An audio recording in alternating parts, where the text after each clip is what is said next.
আমরা গত গতদিন যে সমস্ত ধারাগুলা নিয়ে আলোচনা করছিলাম, আজকে ওইগুলা থেকে একটু প্রশ্ন করে দেখি যে কে কেমন শিখছে বা কে কেমন প্র্যাকটিস করছে বাসায়। প্রথমে শামীমরে ধরি। হ্যাঁ, শামীম কি রেডি? শামীম, আচ্ছা। প্রথমে তোমারে আমি কিছু প্রশ্ন করি, দেখি তুমি কেমন মানে বুঝছো আগের ক্লাসগুলাতে বা কেমন প্রিপারেশন। হ্যাঁ, ওকে। বলো তো, what is judicial confession? What is judicial confession? আমি ইংলিশে প্রশ্ন করছি, তুমি বাংলায় উত্তর দাও।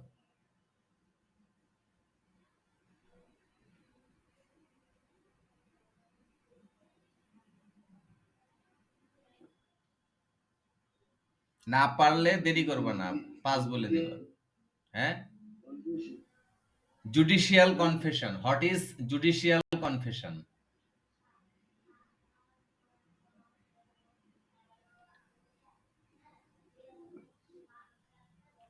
যদি না পারো তাহলে ওই আমাদের ভাইবার মতো বলে দিবা, স্যার এই মুহূর্তে মনে পড়ছে না।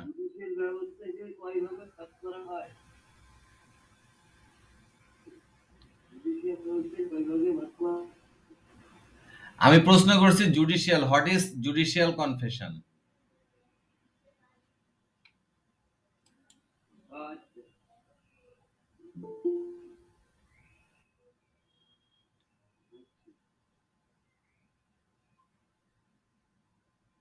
আচ্ছা, যাক, বুঝছি তুমি পারতেছো না। আচ্ছা, বুঝতে পারছি তুমি বুঝতেছো না। আচ্ছা, নেক্সট প্রশ্ন। পুলিশের নিকট আসামির দোষ স্বীকারোক্তি কোন ক্ষেত্রে সাক্ষ্য হিসেবে আদালতে গ্রহণযোগ্য হবে? আবার বলবো, পুলিশের নিকট আসামির স্বীকারোক্তি কোন ক্ষেত্রে সাক্ষ্য হিসেবে আদালতে গ্রহণযোগ্য হবে?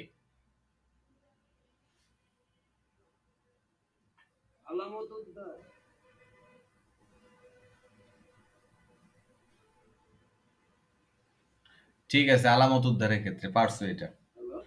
হ্যাঁ, হয়েছে।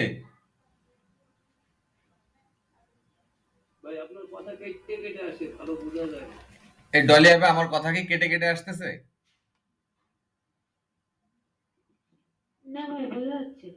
তোমার ওখানে নেটওয়ার্কের সমস্যা, সেটা বলো।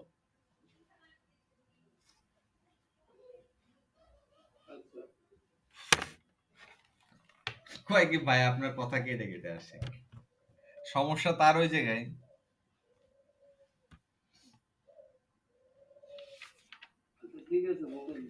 আচ্ছা, নেক্সট প্রশ্ন। সাক্ষ্য আইনের কত ধারায় স্বীকৃতি এর সংজ্ঞা দেওয়া হয়েছে? বলো। 17 ধারায়। ঠিক আছে। আচ্ছা, দোষ স্বীকারোক্তি বলতে কি বুঝো?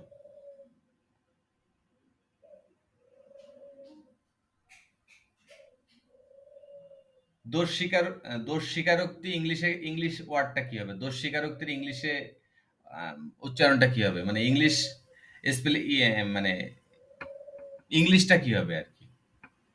দোষ স্বীকারের ইংলিশটা কি?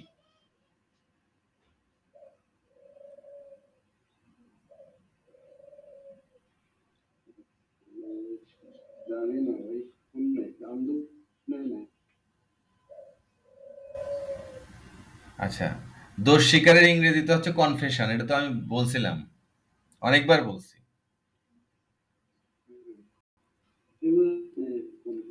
আচ্ছা, দোষ স্বীকারোক্তি বলতে তুমি কি বুঝো?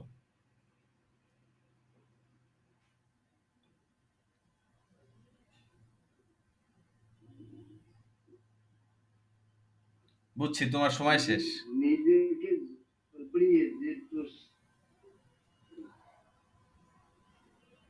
বুঝছি, তুমি একটু পড়াশোনা করনি বাসায়। তুমি শুধু এখান থেকে শুনে গেছো, শুনে গিয়ে বাসায় একটু পড়াশোনা পড়নি বা মানে প্র্যাকটিস করনি, কিছুই করনি।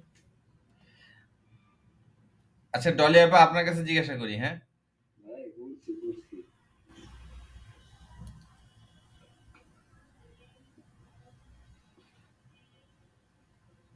ডলি আপা রেডি? জি ভাই বলেন। আচ্ছা বলেন, হ্যাঁ, একটু একটু একটু দ্রুত বলবেন, মানে সময় নেবেন না বেশি আর কি। যদি না পারেন তাহলে বলবেন যে মনে মনে পড়ছে না বা এখন পারতেছি না, এরকম কিছু বলে দিয়ে নাকি সাথে সাথে। জি সেটা হচ্ছে জি ভাই। সাক্ষ্য আইনের অধীনে দোষ স্বীকারোক্তি কত প্রকার?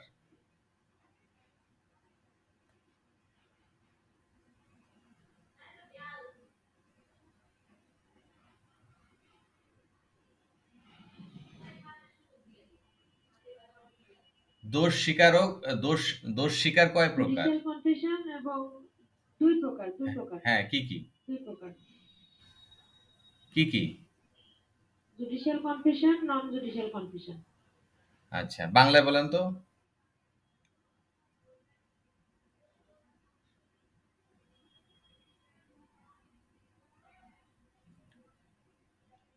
বিচারিক দোষ, বিচারিক দোষ স্বীকার হ্যাঁ ভাই। আর বিচার বহির্ভূত দোষ স্বীকার। কারণ বাংলায়ও দিতে পারে, ইংলিশও, হ্যাঁ বাংলায়ও দিতে পারে, ইংলিশেও দিতে পারে। ঠিক আছে? তো দুই ভাবেই জিনিসটা জানতে হবে আর কি। আচ্ছা,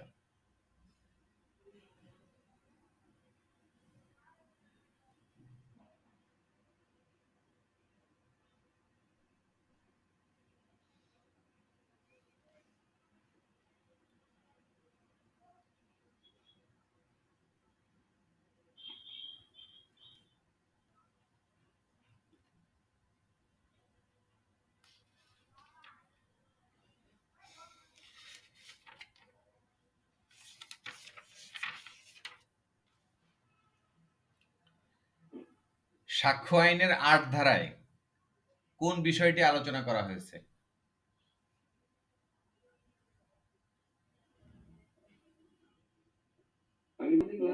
উদ্দেশ্য প্রস্তুতি। উদ্দেশ্য প্রস্তুতি, ঠিক আছে।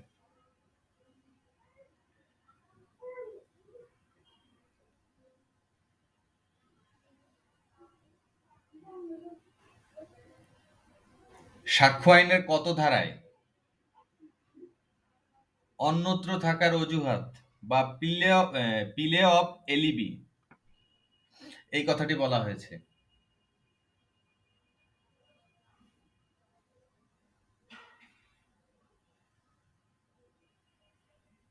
পারছি না ভাই। আচ্ছা তাহলে আমি আরেকটু সহজ করে দিই, হ্যাঁ।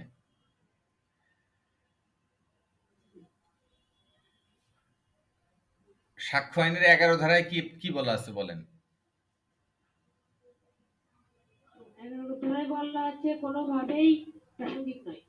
আচ্ছা, কোনোভাবেই যখন প্রাসঙ্গিক হয় না কোনো কিছু, তখন সেই জিনিসগুলা যখন প্রাসঙ্গিক ধরা হয়, এটা হচ্ছে সাক্ষ্য আইনের ১১ ধারা।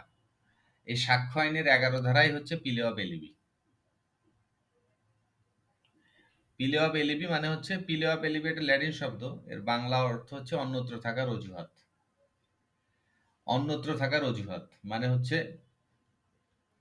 আপনি, আপনার বিরুদ্ধে একটা খুনের অভিযোগ আনা হয়েছে বা চুরির অভিযোগ আনা হয়েছে, তখন আপনি বলছেন কি যে আমি যে সময়টায় খুন হয় বা যে সময় চুরি হয় সে সময় আমি ওখানে ছিলাম না, আমি ছিলাম অন্য জায়গায়।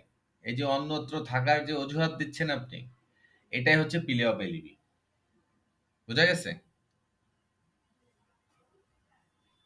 জি ভাই। উচ্চারণটা কি বলছি আমি, বলেন তো? পিলে অফ এলইডি। পিলে অফ এলিবি, হ্যাঁ।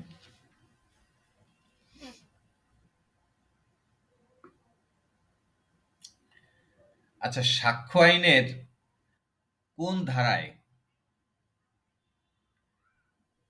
অভিন্ন অভিপ্রায় সম্পর্কে বলা হয়েছে?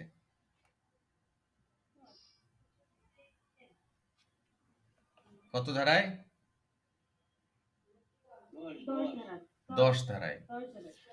আচ্ছা, এই সাক্ষ্য আইনের ১০ ধারা আমাদের মানে অন্য কোন আইনের সাথে মিল আছে? মানে অন্য একটি আইনের সাথে সাক্ষ্য আইনের 10 ধারা, হ্যাঁ দণ্ডবিধি আইনের 34 ধারায়।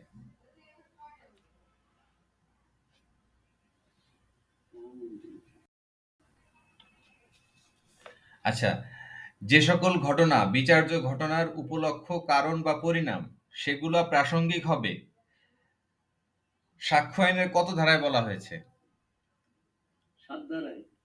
7 ধারায়। হ্যাঁ 7 ধারায়, ঠিক আছে 7 ধারায়। শামীম ভাই আমাকে প্রশ্ন করা হচ্ছে, আপনি একটু চুপ থাকেন।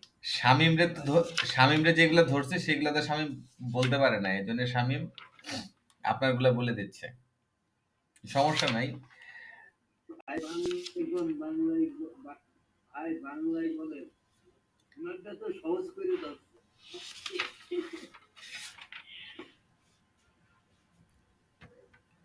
আচ্ছা,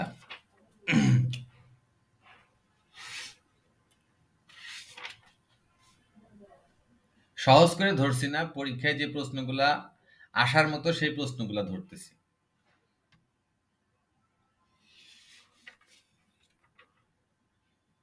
আচ্ছা, সাক্ষ্য আইনের 41 ধারায় কোন শ্রেণীর আদালত কর্তৃক প্রদত্ত কোন ডিক্রি, চূড়ান্ত রায় বা আদেশ প্রাসঙ্গিক করা হয়েছে?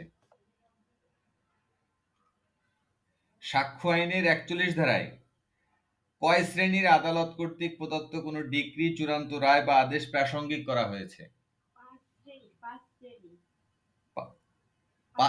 5 শ্রেণী। কি কি বলেন তো?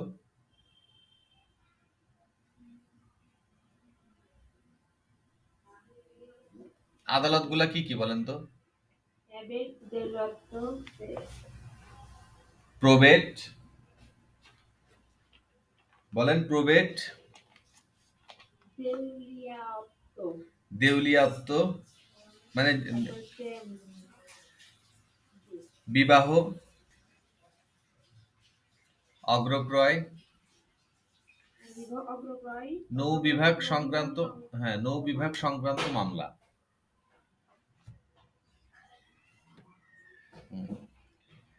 আচ্ছা, এই যে সাক্ষ্য আইনের 41 ধারা, হ্যাঁ এই সাক্ষ্য আইনের 41 ধারা হচ্ছে আপনার আদালতের কোন ধরনের অনুমান?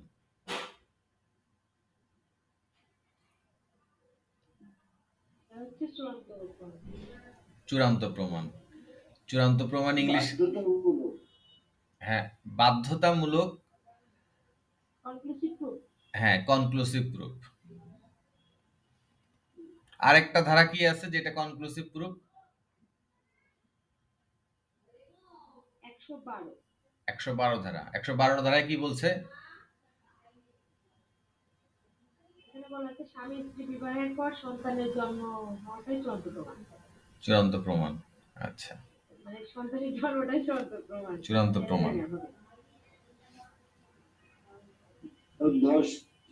9 মাস কত দিন যেন আমার কাছে 10 মাস না 9 মাস 280 দিন। শামীম ভাই আমাকে প্রশ্ন করা হচ্ছে। আচ্ছা আচ্ছা আচ্ছা ঠিক আছে, শামীম কিছু বলো দেখি। আচ্ছা, আমাদের সাথে যে আবরার জারিফ ইনি কে?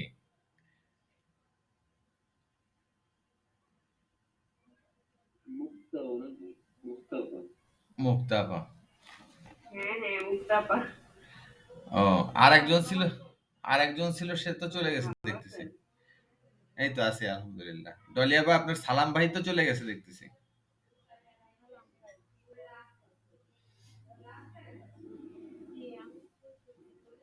আচ্ছা যাক, সমস্যা নাই, ও সমস্যা প্রবলেম থাকতে পারে। আচ্ছা মুক্তাফা, আপনারা কিছু জিজ্ঞাসা করি, হ্যাঁ এর আগের দিন যেগুলা আমি আলোচনা করছিলাম ওর ভিতর থেকে কিছু জিজ্ঞাসা করি, হ্যাঁ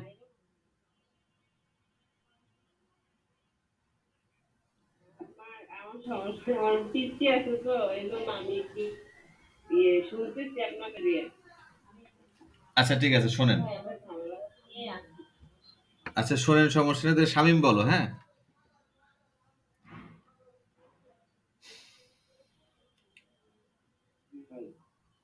জুডিশিয়াল না সরি, সেটা হচ্ছে যে তোমার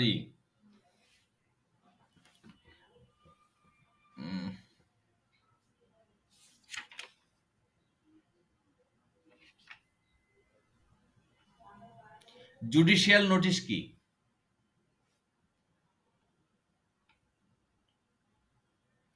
হোয়াট ইজ জুডিশিয়াল নোটিশ? আদালত- আদালতের বিচার বিভাগীয় ক্ষমতা যা যা বিচারক নিজেই বিচার করে। আচ্ছা, ডলিয়াভা বলেন তো যে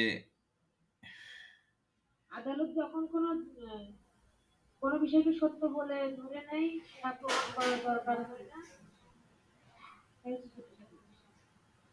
হুম, মানে আদালতের দৃষ্টিগোচরের বিষয়সমূহ আপনাকে যদি এমসিকিউতে প্রশ্ন করে যে হোয়াট ইজ জুডিশিয়াল কনফেশন, বা হ্যাঁ, জুডিশিয়াল কনফেশন এটা বাংলাতে এরকমই, মানে ইংলিশটাই বাংলায়, উচ্চারণটাও বাংলায় করে আর কি, ঠিক আছে? হোয়াট ইজ জুডিশিয়াল কনফেশন না করে যে জুডিশিয়াল কনফেশন কি, তখন আপনাকে যে 4টা অপশন দিবে তার ভিতরে লিখে দিবে যে আদালতের দৃষ্টিগোচরের বিষয়সমূহ। মানে দৃষ্টিগোচরের বিষয়সমূহ কি, মানে আদালত নিজে থেকেই যে সমস্ত বিষয়ে দৃষ্টি দিবেন, যেগুলা তার সামনে তুলে ধরার দরকার নাই। যে মানে সাপোজ আমি বলি যে আপনি বললেন যে মহামান্য আদালত, ও যে খুন করছে এই খুনের শাস্তি হচ্ছে মৃত্যুদণ্ড। আমাদের দণ্ডবিধি আইনের 302 ধারায় বলা হয়েছে কি যে খুনের শাস্তি মৃত্যুদণ্ড। কাজেই ওই আইনটা আপনাকে নিয়ে এসে আদালতের সামনে ধরার দরকার নাই, ঠিক আছে? ওইটা আদালত জানে যে 302 ধারায় খুনের শাস্তি মৃত্যুদণ্ড, এটা আদালত জানে। তো এই সমস্ত বিষয় হচ্ছে জুডিশিয়াল নোটিশ। বুঝতে পারছেন? তো এমসিকিউতে যদি আসে যে জুডিশিয়াল নোটিশ কি, তখন হ্যাঁ, তখন কিন্তু ওই লেখা থাকবে যে আদালতের দৃষ্টিগোচরের বিষয়সমূহ। তো দৃষ্টিগোচরের বিষয়সমূহ এই কথাটা মুখস্থ রাখতে হবে, ঠিক আছে? আচ্ছা, ডলিয়াভা বলেন তো, এক পক্ষের দাবিকৃত ঘটনা প্রমাণের দরকার হবে না যদি তা হয়, আমি 4টা অপশন দিই, ঠিক আছে? অপর পক্ষ কর্তৃক স্বীকৃত, ঐতিহাসিক সত্য, প্রাকৃতিক নিয়ম সিদ্ধ, সাক্ষ্য দ্বারা প্রমাণিত। কোনটা হবে?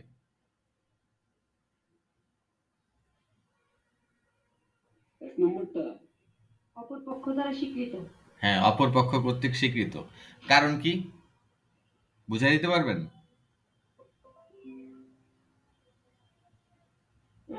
স্বীকৃত, হ্যাঁ, যদি হচ্ছে স্বীকার করে নাই, সেটা তো স্বীকারই করে নিচ্ছে, এখানে তো কোনো সাক্ষ্য প্রমাণের দরকারই হচ্ছে না, অপরপক্ষ তো স্বীকারই করে নিচ্ছে, স্বীকার করে নিচ্ছে, হ্যাঁ, সাক্ষ্য প্রমাণের তাহলে দরকার। সেখানে তো আর কোনো সমস্যা নেই। এটা সাক্ষ্য আইনের কত ধারায় বলছে?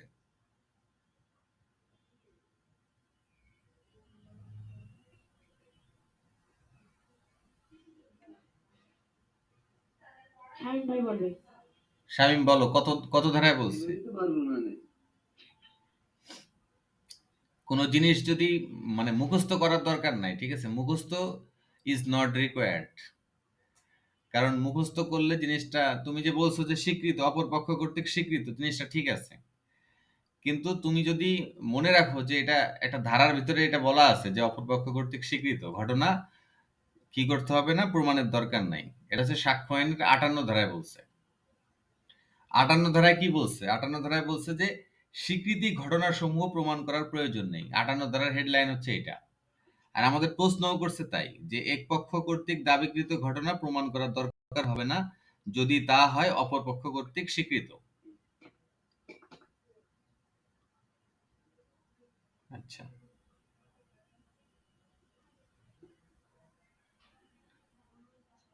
আদালত যে সকল বিষয় জুডিশিয়াল নোটিশে নিতে পারেন তা এভিডেন্স অ্যাক্টের কত ধারায় বলা হয়েছে?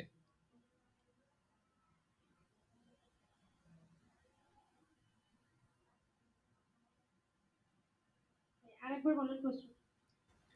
যে সকল বিষয়সমূহ আদালত জুডিশিয়াল নোটিশে নিতে পারেন, ঠিক আছে? মানে যে সকল বিষয়গুলি আদালত জুডিশিয়াল নোটিশ করবে, এটা সাক্ষ্য আইনের কত ধারায় বলছে? মানে কিছু বিষয় আছে না যে আদালত হচ্ছে জুডিশিয়াল নোটিশ করতে পারে? 57 ধারায়। 57 ধারায়। হ্যাঁ, 57 ধারায় বলছে। এটা হচ্ছে যে বিজেএস পরীক্ষা 2015 তে প্রশ্নটা আসছিল। আর এক পক্ষের দাবিকৃত ঘটনা প্রমাণের দরকার হবে না যদি তা হয় অপর পক্ষ কর্তৃক স্বীকৃত। ঠিক আছে? এই প্রশ্নটা খুব ইম্পর্টেন্ট একটা প্রশ্ন। এটা হচ্ছে গিয়ে তোমার 2012 সালে আসছিল।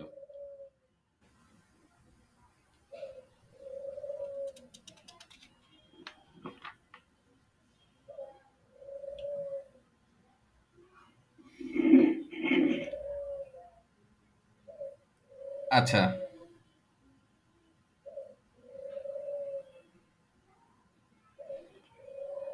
শামীম বলো তো প্রিজাম্পশনের প্রকারভেদটা বলো তো, কত প্রকার প্রিজাম্পশন আছে? আগে বলো প্রিজাম্পশন মানে কি?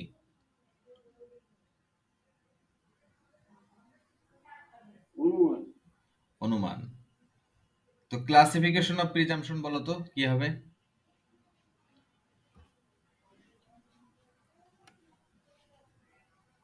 কয় প্রকার অনুমান আছে?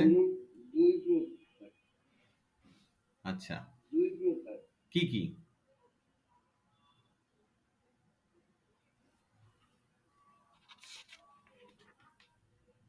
করতে না, 3 প্রকার।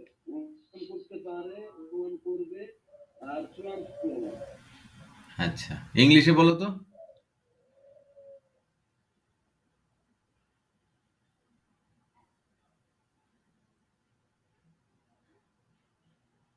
হ্যালো? ইংলিশে বলো, ইংলিশে।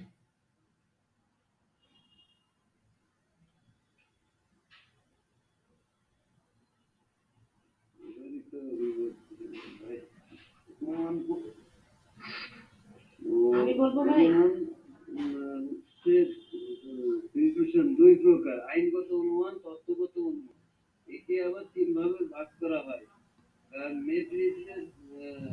মে প্রিজেম্পশন, শ্যাল প্রিজেম্পশন, আর হচ্ছে কনক্লুসিভ প্রুফ। কনক্লুসিভ, হ্যাঁ, মে প্রিজিউম, ভাই হ্যাঁ, মে প্রিজিউম, শ্যাল প্রিজিউম, আর একটা হচ্ছে কনক্লুসিভ প্রুফ। প্রয়োজন আর একটা হচ্ছে কনক্লুসিভ প্রুফ। প্রুফ। হ্যাঁ। আচ্ছা, ডলি আবার বলেন তো, what is statement?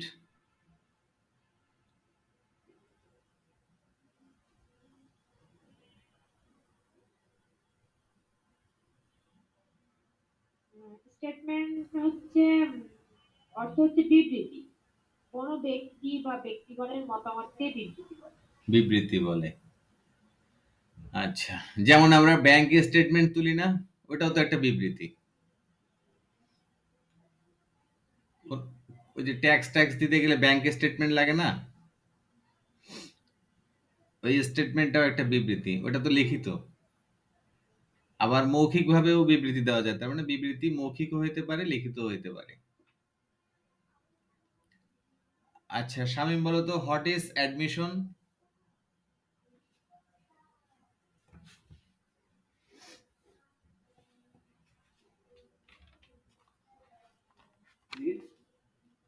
What is admission?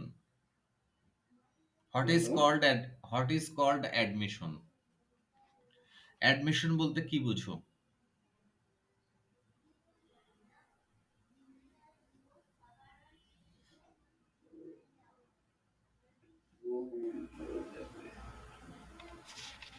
What is admission? Admission বলতে কি বুঝো?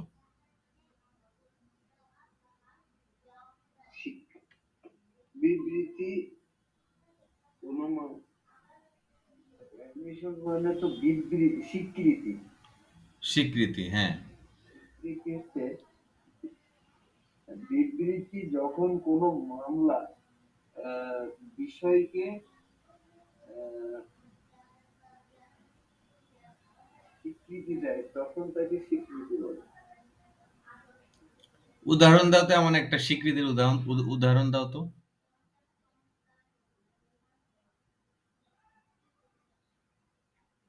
স্বীকৃতি স্বীকৃতি হয় যখন ওই, আচ্ছা একটা উদাহরণ দিই। মামলা করতে গেলাম আমি, দেখা যাচ্ছে যে আমি বিবৃতি দিলাম, কিন্তু লিখিত আকারে যখন দিলাম তখন এই যে স্বীকৃতি। তাহলে বিবৃতি লিখিত আকারে দিলেই স্বীকৃতি হয়ে গেল।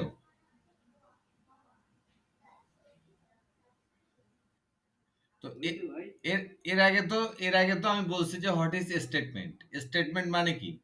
স্টেটমেন্ট কি সে লিখিত হয় না? স্টেটমেন্টও তো লিখিত হয়। স্টেটমেন্ট তো লিখিত হয়, মৌখিক হয়, দুইটাই হয়।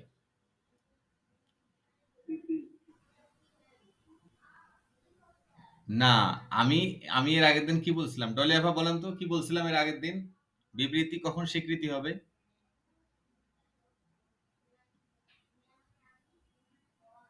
বিবৃতি যখন কোনো প্রাসঙ্গিক বিষয় সম্পর্কে কোনো সিদ্ধান্ত দেয়, তখন তাকে স্বীকৃতি বলে। কিসের প্রাসঙ্গিক বিষয়? কোন মামলার? প্রাসঙ্গিক মানে কোনো যে মামলা, মতামতটা দেওয়া হয়েছে, যে মতামতটা দেওয়া হলো, ওই মতামতটা যখন কোনো মামলায় এটা হচ্ছে প্রাসঙ্গিক হয়। কারণ হয়ে দাঁড়ালো ওই মতামত। ওই মতামতটা যখন কোনো মামলায় প্রাসঙ্গিক হয় বা মামলার সাথে সঙ্গতিপূর্ণ হয় বা মামলাকে প্রভাবিত করে, তখন সেটা হয়ে যায় স্বীকৃতি। যেমন একজন ব্যক্তি যখন মনে করো যে মারা যায়, তো মারা যাওয়ার আগে সে মৃত্যু, যেমন নুসরাতের কথা দিয়ে উদাহরণ দিয়েছিলাম, মনে আছে? যে নুসরাত যখন মারা গেল, তখন তার ভাই যখন তাকে গাড়িতে করে নিয়ে যাচ্ছিল হসপিটালে, তখন ভাইয়ের কাছে কিছু স্টেটমেন্ট দিয়ে গেছিল। স্টেটমেন্ট দিছিল কিনা? স্টেটমেন্ট মানে কি? বিবৃতি। কিছু বিবৃতি দিছিল তার ভাইয়ের কাছে।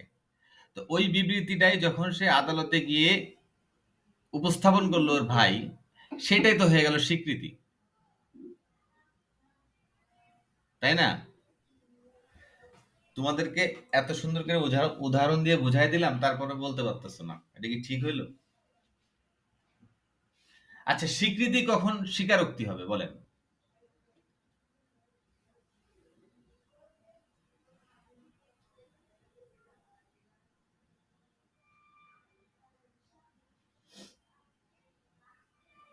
স্বীকৃতি যখন আদালতের সামনে দোষ স্বীকার করা হয়, তখন সেটা স্বীকারোক্তি। হ্যাঁ, স্বীকৃতি হচ্ছে যে যখন দোষ স্বীকার করে কোনো স্বীকৃতি দেওয়া হয়, নিজের দোষ স্বীকার করে যখন কোনো স্বীকৃতি দেওয়া হয়, সেটা হচ্ছে স্বীকারোক্তি। আদালতের সামনেই দিতে হবে, দ্যাট নট নেসেসারি। কারণ স্বীকারোক্তি তো দুই প্রকার। একটা হচ্ছে আদালতের জুডিশিয়াল স্বীকারোক্তি, আর একটা হচ্ছে নন জুডিশিয়াল স্বীকারোক্তি। মানে কি? মানে আদালতের বাইরেও কিন্তু স্বীকারোক্তি দেওয়া যায়। বলছিলাম কিনা? জি। স্বীকারোক্তি মানে কি? স্বীকারোক্তি মানে দোষ স্বীকার। সেটা যে কোনো জায়গায় হতে পারে। আদালতের সামনেই দোষ স্বীকার করবেন, এটা তো পুলিশের সামনে দোষ স্বীকার করে না মানুষ? কত ধারায় করে? পুলিশের নিকট দোষ স্বীকার কত ধারায়? জি। হ্যাঁ, করে। পুলিশের নিকটে দোষ স্বীকার কত ধারায়? সিআরপিসির 161 তে, হ্যাঁ, 161 ধারায়। তো 162, 162। আবার কয় 162? পুলিশের নিকট স্বীকারোক্তি। 161 দেয় না মানুষ? তোমরাই তো, 161, হ্যাঁ, আদালতে দেখছো 161 করে না পুলিশের কাছে? 161। হ্যাঁ, পুলিশের নিকটে স্বীকারোক্তি হচ্ছে 161। আর 162 তে বলছে কি? 162 তে বলছে যে পুলিশের নিকটে প্রদত্ত স্বীকারোক্তির কোনো সাক্ষ্যগত মূল্য নাই। এটা কোন আইনে বলা আছে?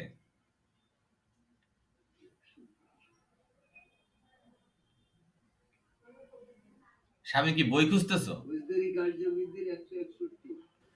হ্যাঁ, না না, ফৌজদারি কার্যবিধির 161। হ্যাঁ, ঠিকই তো আছে, ফৌজদারি কার্যবিধির 161। তাহলে ফৌজদারি কার্যবিধির 161 তে যে তুমি যে স্বীকারোক্তি দিলা, এটা কি দোষ স্বীকার না? তাহলে ওই যে তাইলে হচ্ছে যে ডলি আপা যে বলতেছে যে এই আদালতের কাছে গিয়ে যখন দোষ স্বীকার করে দোষ, বক্তব্য দেওয়া হয় তাই হ্যাঁ, তো প্রথমে আপনি যেটা বলছিলেন এটা ভুল না? প্রথমে আপনি কি বলছিলেন? বলছিলেন যে আদালতের কাছে গিয়ে যখন কোনো আদালতের সামনে কথাটা ভুল হয়েছে। হ্যাঁ, আদালতের সামনে কথাটা ভুল হয়েছে। হ্যাঁ, আদালতের সামনে কথাটা ভুল দোষ হইছে। স্বীকার করে যখন কোনো বক্তব্য দেওয়া হয়, হ্যাঁ, সেটাই স্বীকারোক্তি। সেটাই হচ্ছে স্বীকারোক্তি।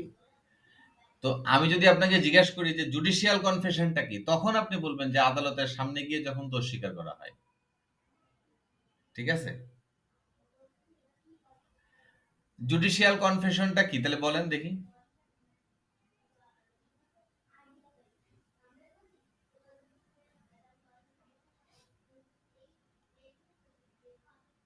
জুডিশিয়াল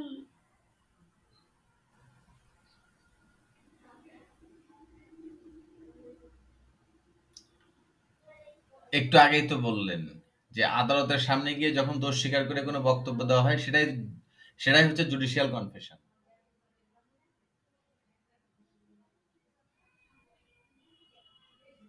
শামীম বলো, নন জুডিশিয়াল কনফেশনটা কি?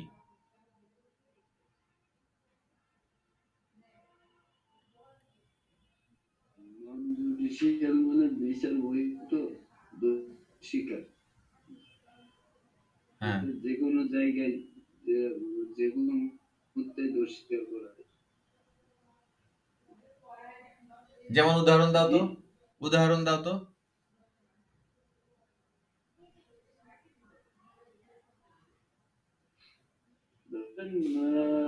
ম্যাজিস্ট্রেট ব্যতীত ম্যাজিস্ট্রেট বা বিচারক ব্যতীত যে কোনো ব্যক্তির কাছে দোষ স্বীকার করলাম এবং পুলিশের কাছে দোষ স্বীকার, নন জুডিশিয়াল কনফেশন। হ্যাঁ, ঠিক আছে। তো পুলিশের নিকটে দোষ স্বীকার, এরকম একটা উদাহরণ দাও তো। পুলিশের নিকটে না, সরি, মানে জুডিশিয়াল কনফেশনের একটা উদাহরণ দাও তো। জুডিশিয়াল কনফেশন এর একটা উদাহরণ দাও।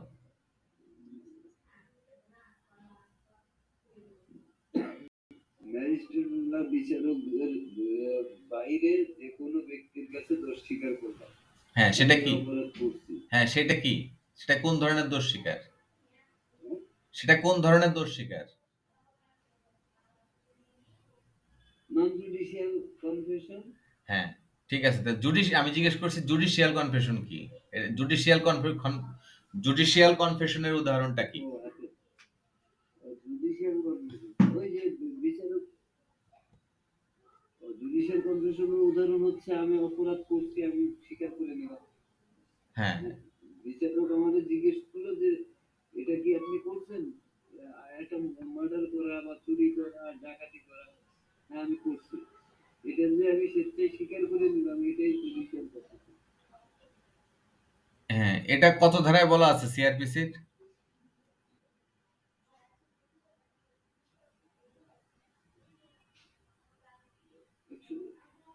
164-তে। হ্যাঁ, 164-তে, 164। আচ্ছা,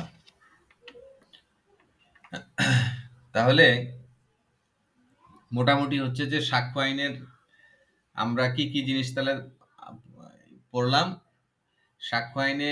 ও, আরেকটা প্রশ্ন আছে, ডলি আপা বলেন তো, যে সাক্ষ্য কয় ভাবে দেওয়া যায়? দুইভাবে। সরি, কয় ভাবে না, কয়টি বিষয়ে সাক্ষ্য দেওয়া যায় আর কি?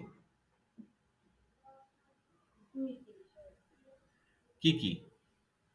বা পাঁচ। হ্যাঁ, বিচার্য বিষয়,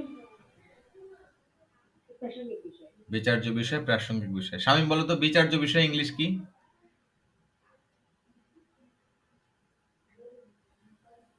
আমার ভাগে কি শুধু ইংরেজি পড়ছে ভাই?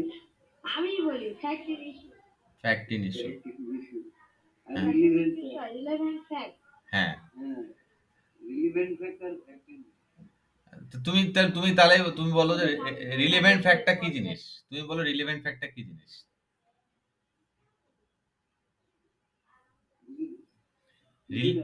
বললা যে রিলিভেন্ট ফ্যাক্ট মানে প্রাসঙ্গিক বিষয়। তো রিলিভেন্ট ফ্যাক্ট বা প্রাসঙ্গিক বিষয়টা কি জিনিস?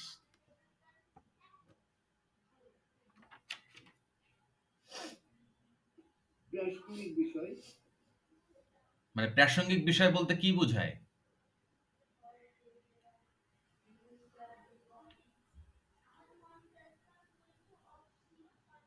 আচ্ছা, প্রাসঙ্গিক বিষয় বলতে কি বোঝায়? মামলার সাথে হ্যাঁ, আমার সম্পৃক্ত ভাই, কোনো মামলার সাথে আমার সম্পৃক্ততা আছে, এটাই আমার প্রাসঙ্গিক বিষয়।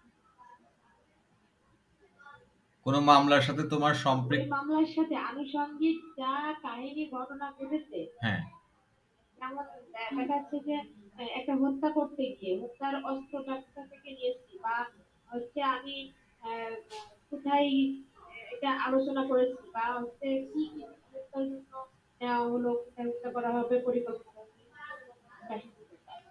হ্যাঁ, এইটাই হচ্ছে প্রাসঙ্গিক বিষয়। ঠিক আছে, এটাই হচ্ছে প্রাসঙ্গিক বিষয়। যেটা বিচার্য বিষয় না সেটাই হচ্ছে প্রাসঙ্গিক বিষয় মামলার। মানে মামলার বিচার্য বিষয় কি? যে শামীম খুন করছে। হ্যাঁ, এখন বিচার্য বিষয় হচ্ছে যে শামীম খুনি কিনা, এটাই তো বিচার্য বিষয়, তাই না? এখন যদি বলি যে শামীম চিটাগাং এ বসে সিনেমা দেখতেছিল, সাক্ষ্য আইনের ১১ ধারা কি? অন্যত্র থাকার অজুহাত। অন্যত্র থাকার অজুহাত কি? মানে শামীমের যে অ্যাডভোকেট সে বলতেছে যে মহামান্য আদালত, শামীম তো ওই এই তারিখে এই সময় বসুন্ধরা স্টার সিনেপ্লেক্সে বসে সিনেমা দেখতেছিল। তো এখানে প্রশ্ন আসতে পারে যে ঘটনা হইতেছে শামীম খুন করছে কিনা, তার অ্যাডভোকেট বলতেছে যে সিনেমা দেখতেছিল। কিন্তু এটাও তো আসলে প্রাসঙ্গিক বিষয়, তাই না? কারণ তুমি যদি প্রমাণ করতে পারো যে তুমি স্টার সিনেপ্লেক্সে বসে ওই টাইমে সিনেমা দেখতেছিলা, তাইলে তো তোমার আদালত তোমাকে খুনি মনে করবে না। তাহলে যেহেতু ওইটা মামলার বিচার্য বিষয় না, কিন্তু মামলার বিচার্য বিষয়কে প্রভাবিত করছে, বিচার্য বিষয়ের সাথে সঙ্গতিপূর্ণ, এই জন্য ওইটা হচ্ছে প্রাসঙ্গিক বিষয়। একেই বলা হয় হচ্ছে প্রাসঙ্গিক বিষয়। আর হচ্ছে আর যদি বইয়ের ভাষায়, আর যদি বইয়ের ভাষা, ভাই হচ্ছে হুম, আর যদি আমি বইয়ের ভাষায় বলি, ভাই হচ্ছে অভিযোগ, হ্যাঁ, স্বামীর উপরে অভিযোগ আসছে, যেহেতু স্বামীর ভাই ওইখানে বসা ছিল, ওখানে বসা ছিল, তাহলে ওই বসা জায়গাটা হচ্ছে প্রাসঙ্গিক। হ্যাঁ, ওইটা হচ্ছে মামলার প্রাসঙ্গিক বিষয়। মানে আমি যদি বইয়ের ভাষায় বলি তাহলে এভাবে বলতে হবে যে যে সকল ঘটনা বিচার্য বিষয় নয়, কিন্তু বিচার্য বিষয়ের বিচার্য বিষয়কে প্রভাবিত করে, বা আহ, বিচার্য বিষয়কে প্রমাণ করতে সহায়তা করে, সেই সমস্ত বিষয় হচ্ছে প্রাসঙ্গিক বিষয়। যে শামীম যে স্টার সিনেপ্লেক্সে বসে সিনেমা দেখতেছিল, এই ঘটনা কি হয়? এই ঘটনা শামীম যে খুনি না সেটাকে প্রমাণ করতে সহায়তা করছে না? এই জন্যই ওটা হচ্ছে প্রাসঙ্গিক বিষয়। আচ্ছা, তাহলে আমাদের মোটামুটি আলোচনা হলো কি যে আমরা অনুমান সম্পর্কে আলোচনা করলাম। অনুমান কয় প্রকার, কি কি, ঠিক আছে? কোন ধরনের অনুমান হচ্ছে গিয়ে তোমার শ্যাল প্রেজিউম, কোন কোন কোন অনুমান হচ্ছে মে প্রেজিউম, কোন কোন অনুমান কনক্লুসিভ প্রুফ, সেগুলো আমরা জানলাম। আমরা জানলাম কি? আমরা জানলাম হচ্ছে স্বীকৃতি কি, বিবৃতি কি, স্বীকারোক্তি কি। বিবৃতি কখন স্বীকৃতি হবে, স্বীকৃতি কখন স্বীকারোক্তি হবে, এইগুলা জানলাম। তারপরে আমরা আরো জানলাম কি যে আমরা আরো কি পড়ছি? আমরা পড়ছি যে কোনগুলা হচ্ছে যে শ্যাল প্রিজিউম, শ্যাল প্রিজিউমের ধারাগুলা কি কি ডলিয়াপা?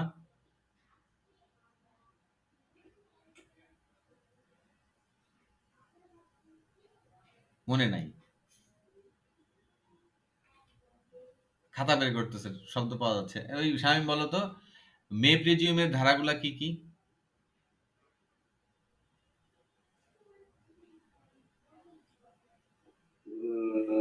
86, 87, 88, 90, 100, 114। 114। আচ্ছা বলো তো, সাক্ষ্য আইনে 90 ধারায় কি বলছে? 30 বছরের পুরনো দলিল। 30 বছরের পুরাতন দলিল কি? আর উপযুক্ত ব্যক্তির কাছ থেকে আসলে সেটা আর প্রমাণের দরকার হয় না। হ্যাঁ, সেটা প্রমাণ করার দরকার হয় না।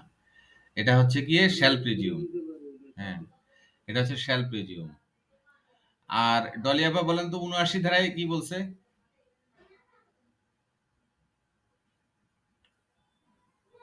মনে নাই। ৭৯ ধারায় বলছে যে আহ, সই মোহরকৃত নকলের সত্যতা। হ্যাঁ, এটা কোন ধরনের প্রমাণ, কোন ধরনের অনুমান? এটা হচ্ছে শ্যাল প্রিজম। এটা হচ্ছে শ্যাল প্রিজিউম। আচ্ছা, আর শামীম যেটা বলছে 90 ধারা, ওটা কোন ধরনের প্রিজিউম? ওটা হচ্ছে মে প্রিজম। ওটা হচ্ছে মে প্রিজিউম। ওকে। আচ্ছা, সহি মোহরকৃত নকলের শুদ্ধতা সম্পর্কে অনুমান। তো সহি মোহরকৃত নকলের শুদ্ধতা সম্পর্কে অনুমান, উদাহরণ দেন তো, সেটা কি জিনিস?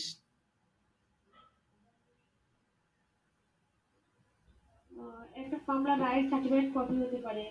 হ্যাঁ, একটা মামলার রায়ের সার্টিফাইড কপি হইতে পারে, ঠিক আছে।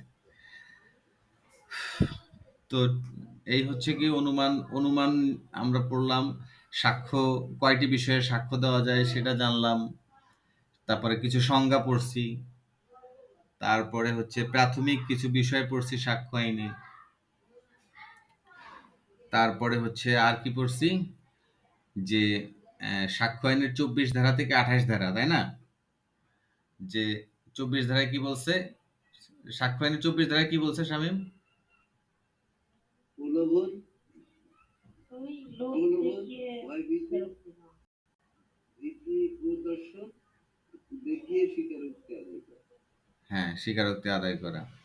তাহলে প্রলোভন, ভীতি প্রদর্শন এইগুলোর মাধ্যমে যদি স্বীকারোক্তি আদায় করা হয়, তাহলে সেই স্বীকারোক্তি গ্রহণযোগ্য হবে না? হবে? হবে? গ্রহণযোগ্য হবে না। হবে না। আর সাক্ষ্য আইনের, সাক্ষ্য আইনের হবে না। হ্যাঁ, সাক্ষ্য আইনের 27 ধারায় কি বলছে?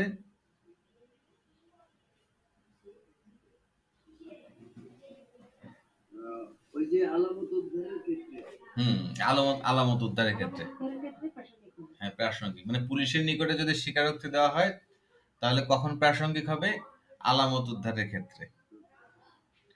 আচ্ছা, সেই ঠিক। স্বীকারোক্তি অনুপাতে যদি আলামত উদ্ধার হয়। হ্যাঁ, সে স্বীকারোক্তি অনুপাতে যদি আলামত উদ্ধার হয়। আচ্ছা, আর 26 ধারায় কি বলছে?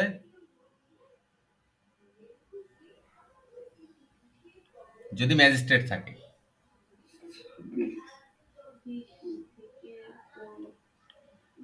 26 ধারায় বলছে যদি ম্যাজিস্ট্রেট উপস্থিত থাকে, মানে পুলিশের নিকট, সমস্ত কিছুই হচ্ছে পুলিশের নিকটে, বুঝতে পারছো? 24 থেকে 28। পুলিশ হেফাজতে থাকাকালীন সময়, হ্যাঁ, মানে পুলিশের কাছে যদি তুমি স্বীকারোক্তি দাও, পুলিশ হেফাজতে থাকা অবস্থায় যদি ম্যাজিস্ট্রেটের উপস্থিতিতে কোনো স্বীকারোক্তি হয়, সেটা প্রাসঙ্গিক। হ্যাঁ, সেটা প্রাসঙ্গিক। তো মনে রাখবা যে হচ্ছে 27 ধারায় আলামত উদ্ধার, 26 ধারায় ম্যাজিস্ট্রেটের উপস্থিতি, আর 24 ধারায় হচ্ছে প্রলোভন, ভয়ভীতি প্রদর্শন প্রভৃতি। এইভাবে মনে রাখবা, ঠিক আছে? 24 ধারায় প্রলোভন, ভয়ভীতি প্রদর্শন। আচ্ছা, তারপরে হচ্ছে 25 ধারায় হচ্ছে পুলিশের নিকটে স্বীকারোক্তি, পুলিশের নিকটে স্বীকারোক্তি। 24 ধারায় হচ্ছে প্রলোভন, ভয়ভীতি প্রদর্শন। 25 ধারায় পুলিশের নিকটে স্বীকারোক্তি। 26 ধারায় ম্যাজিস্ট্রেটের উপস্থিতি। 27 ধারায় আলামত উদ্ধার। আর 28 ধারায় প্রলোভন, ভয়ভীতি দূর করার পরে স্বীকারোক্তি। তো চব্বিশের সাথে একেবারে হুবহু মিল। হ্যাঁ, 24-এর উল্টা হচ্ছে 28। 24 প্রলোভন, ভয়ভীতি প্রদর্শন, আর হচ্ছে এটা 24-এর উল্টা হচ্ছে 28 ধারা।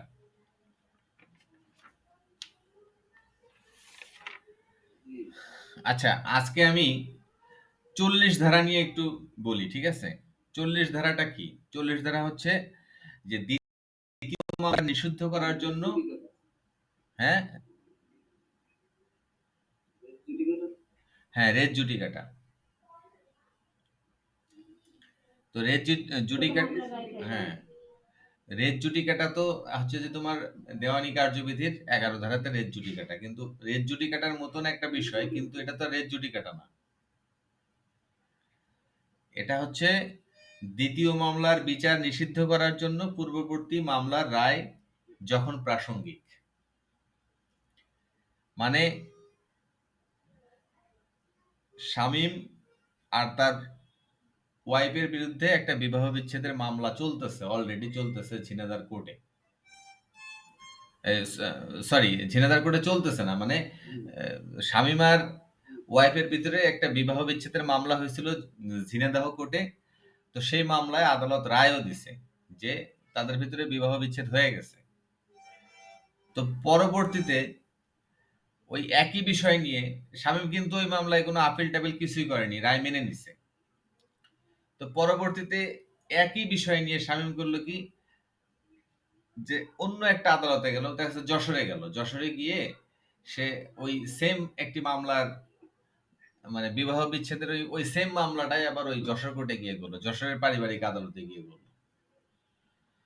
তো এক্ষেত্রে আদালত করবে কি, দ্বিতীয় মামলার বিচার নিষিদ্ধ করে দিবে। কি করবে?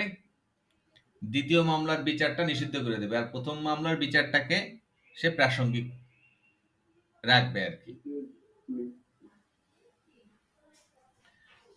সংজ্ঞাটা মুখস্থ করে ফেলো। দ্বিতীয় মামলার বিচার নিষিদ্ধ করার জন্য পূর্ববর্তী মামলার রায় প্রাসঙ্গিক। 5 বার বলো তো শামীম 40 ধারাটা।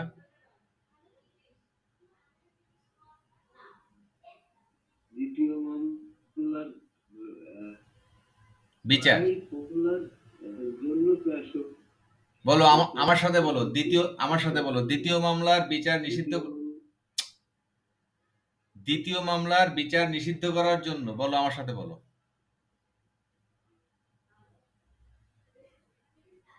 দ্বিতীয় মামলার নিষিদ্ধ করার জন্য পূর্ববর্তী রায় প্রাসঙ্গিক। হ্যাঁ। দ্বিতীয় মামলার বিচার নিষিদ্ধ করার জন্য পূর্ববর্তী মামলার রায় প্রাসঙ্গিক। দ্বিতীয় মামলার বিচার নিষিদ্ধ করার জন্য পূর্ববর্তী মামলার রায় প্রাসঙ্গিক।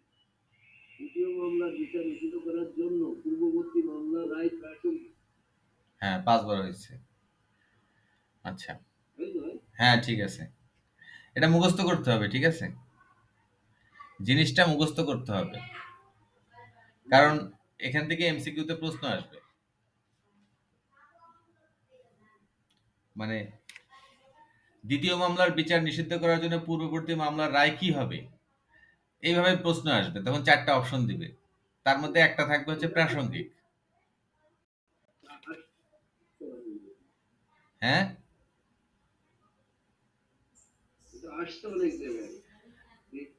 হ্যাঁ অনেক জায়গায় আসছে, এই জন্য এই সংখ্যাটা মুখস্থ করতে হবে। আমি তো সবকিছু তোমাদের মুখস্থ করতে বলি নাই, এটা মুখস্থ করতে বলছি, নিশ্চয় কারণ আছে তাই।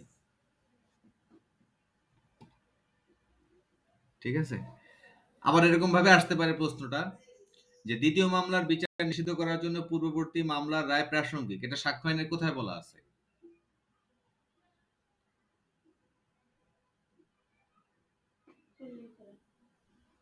সাক্ষ্য আইনের 40 ধারা। হ্যাঁ, সাক্ষ্য আইনের 40 ধারায় বলা আছে। এই 40 ধারা থেকে আর বেশি কিছু বোঝার নাই। আর 41 ধারা তো আমরা আগেই পড়ছিলাম। 41 ধারায় কি বলছে, যে প্রবেট এখতিয়ার প্রভৃতি ক্ষেত্রে কোনো রায়ের প্রাসঙ্গিকতা, এটা চূড়ান্ত প্রমাণ।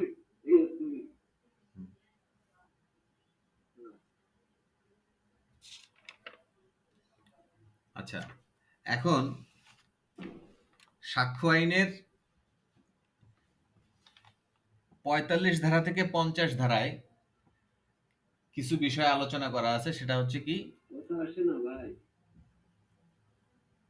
ডলিয়া ভাই আমার কথা শোনা যাচ্ছে না? জি ভাই, শোনা যাচ্ছে। মুক্তা ভাই আমার কথা শোনা যায়?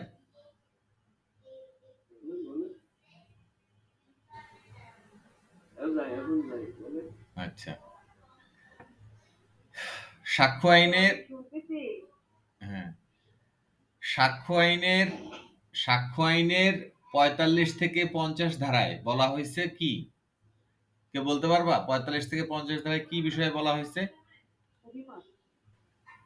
অভিমত। হ্যাঁ, কার অভিমত?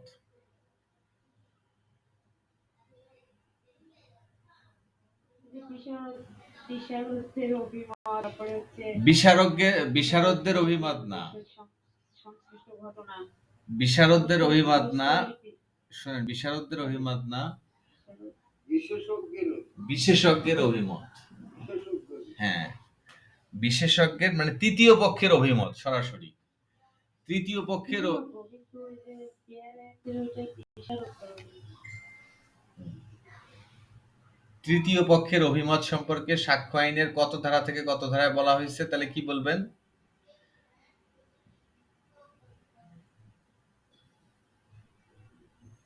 45 থেকে 50। আর একজন আবার 51-তে চলে গেছে, চিন্তা করো। ভাই বলেছে 50, তার মানে 50। হুম। মানে আমি হচ্ছে এখন ইমাম, ঠিক আছে, আমি যেটা বলবো সেটাই রাইট। ইমাম যা বলবে আল্লাহ আকবার। হ্যাঁ, যা বলবে সেটাই সেটাই আল্লাহু আকবার। সাক্ষ্য আইনের 45 থেকে 50 ধারায় বলছে তৃতীয় পক্ষের অভিমত। তৃতীয় পক্ষের অভিমতটা আসলে কি জিনিস? তৃতীয় পক্ষের অভিমতটা হচ্ছে কি, যে দেখবা কি যে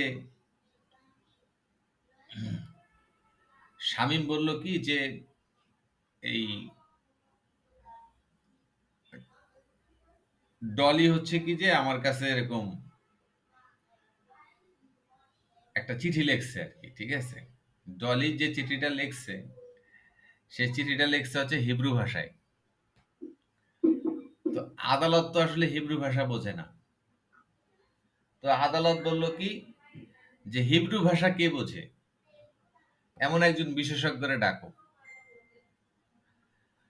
তো তাকে দেখাইলো, দেখায় বললো দেখো তো চিঠিটা পড়ে তুমি কিছু বোঝো কিনা। তো ওই বিশেষজ্ঞ আইসা দেখলো যে চিঠির ভিতরের ভাষাগুলো আবার এমন ভাষায় লেখছে এগুলো পড়ার মতো না, ঠিক আছে। তো যা হোক, তারপরে হচ্ছে কি যে পইরা শোনাইলো যে এই কথাগুলো লেখছে। এই যে বিশেষজ্ঞ যে আসছে, এটাই হচ্ছে তৃতীয় তৃতীয় পক্ষ। সে মামলার কোনো পক্ষ না, কিন্তু মামলার কোনো বিষয়, জটিল বিষয় সে বুঝাইয়া দেয়। যেমন কোন কোন বিষয়ে কোন কোন বিষয়ে এরকম অভিমত প্রয়োজন হয়, বলো তো, কে পারবে? কয়টি বিষয়ে অভিমত প্রয়োজন হয়?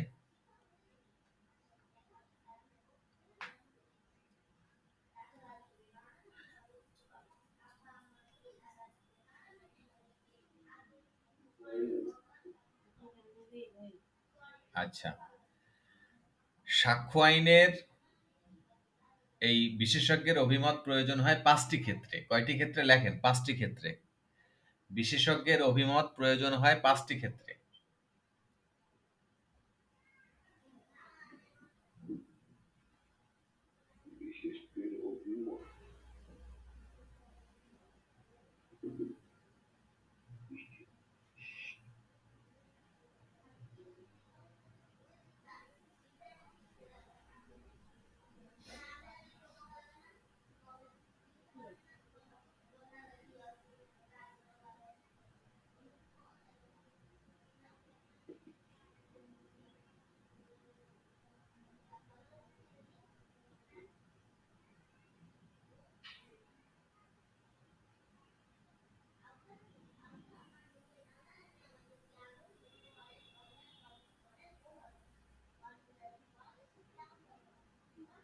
কি ঘুমায় পড়ছো নাকি?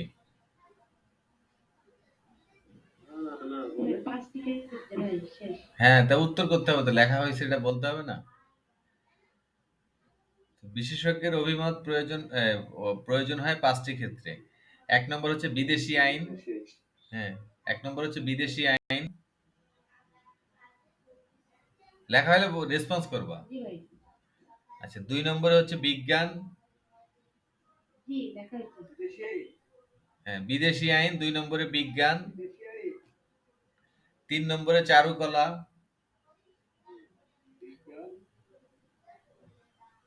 3 নম্বরে চারুকলা, 4 নম্বরে হাতের লেখা, 5 নম্বরে টিপসই।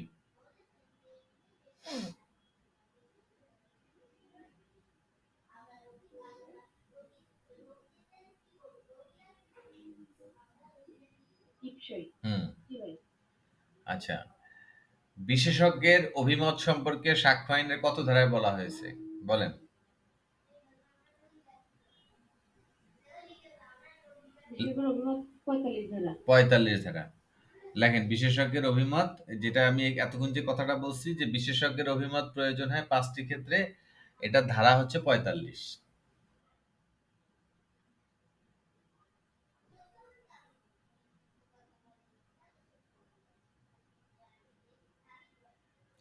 এখান থেকে আর কিছু পড়ার নাই, এই 45 ধারাটাই। জি ভাই। 45 ধারাটাই মানে 45 থেকে 50 ধারা পর্যন্ত তৃতীয় পক্ষের অভিমত সম্পর্কে বলা হয়েছে, কিন্তু আমাদের এখানে গুরুত্বপূর্ণ ধারাটা হচ্ছে 45। ঠিক আছে? আর বাকিগুলা যদি সময় হয় তাহলে এমনি একটু দেখে নিন, চোখ বুলাই নিন, কিন্তু ইম্পর্টেন্ট না।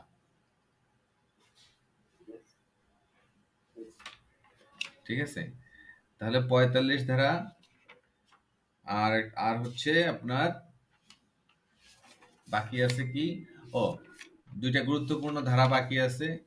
লেখেন 32 ধারা ও 33 ধারা, লিখে 3 স্টার দিয়ে রাখেন। 32 33, হ্যাঁ 32 33 দুইটা দিয়ে দুইটা ধারা লেখেন, লিখে 3 স্টার দেন এখানে।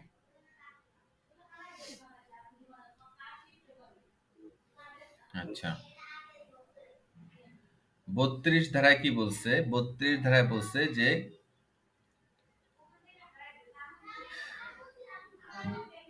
32 ধারায় কি বলছে?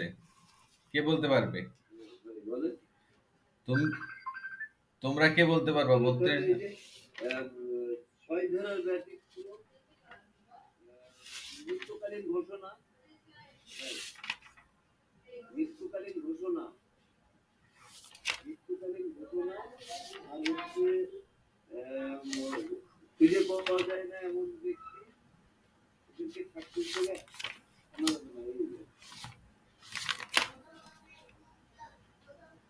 হ্যালো, জোরে জোরে বলো, জোরে জোরে বলো, শুনি নাই কিছু।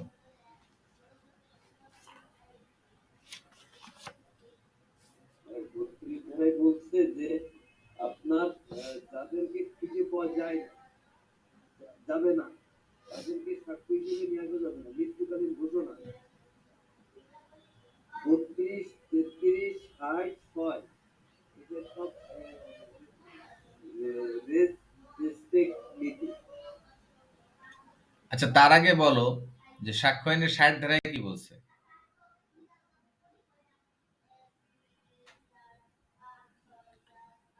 তারপরে কি বলছে, এই এইটাই তো বলছে মনে হয়, রেস্ট্রিক্ট নীতি। লেখো, আমি বলি তুমি লেখো, হ্যাঁ? লিখলে জিনিসটা মনে থাকবে বেশি। 60 ধারাটা লেখো সাক্ষ্য আইনের। এটা কিন্তু আমার ভাইভাতে ধরছিল। ওই 60 ধারা মৌখিক, আচ্ছা মৌখিক সাক্ষ্য প্রত্যক্ষ হতে হবে। লেখো, মৌখিক সাক্ষ্য অবশ্যই প্রত্যক্ষ হতে হবে।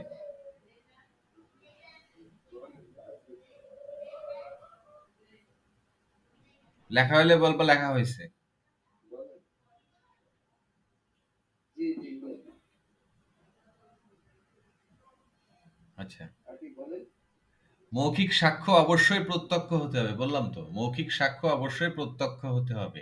এটা 60 ধারায় বলছে।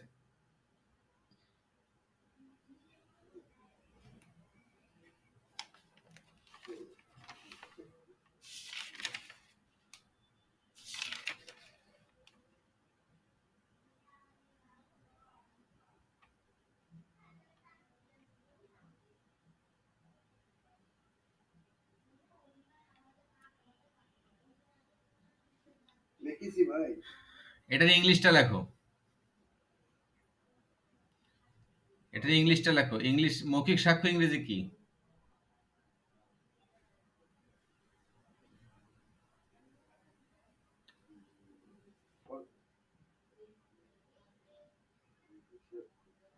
এই ডলিয়া বা মৌখিক সাক্ষ্য ইংরেজি কি?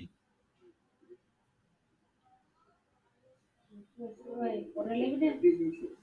হ্যাঁ, oral evidence. Oral evidence. Oral evidence. হুম, ওরাল এভিডেন্স। বাংলার ইংলিশ বলা আছে। হুম। তাহলে oral evidence shall be direct, লেখো ইংলিশে।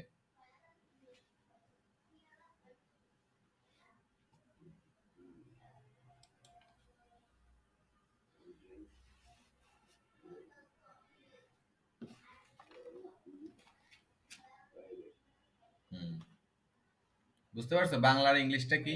জি ভাই। তোমাকে যদি জিজ্ঞাসা, মানে তোমাকে কিন্তু ইংলিশে এই প্রশ্নটা আসতে পারে। ইংলিশ, একদম বুঝতে পারছি ভাই। হ্যাঁ ইংলিশে কিন্তু এই প্রশ্নটা আসতে পারে যে ওরাল এভিডেন্স শ্যাল বি, তো চারটা অপশন দিয়ে তখন ওই ডাইরেক্ট কথাটা লিখে দিতে হবে। ডাইরেক্ট, ডাইরেক্ট মানে কি সরাসরি, প্রত্যক্ষ।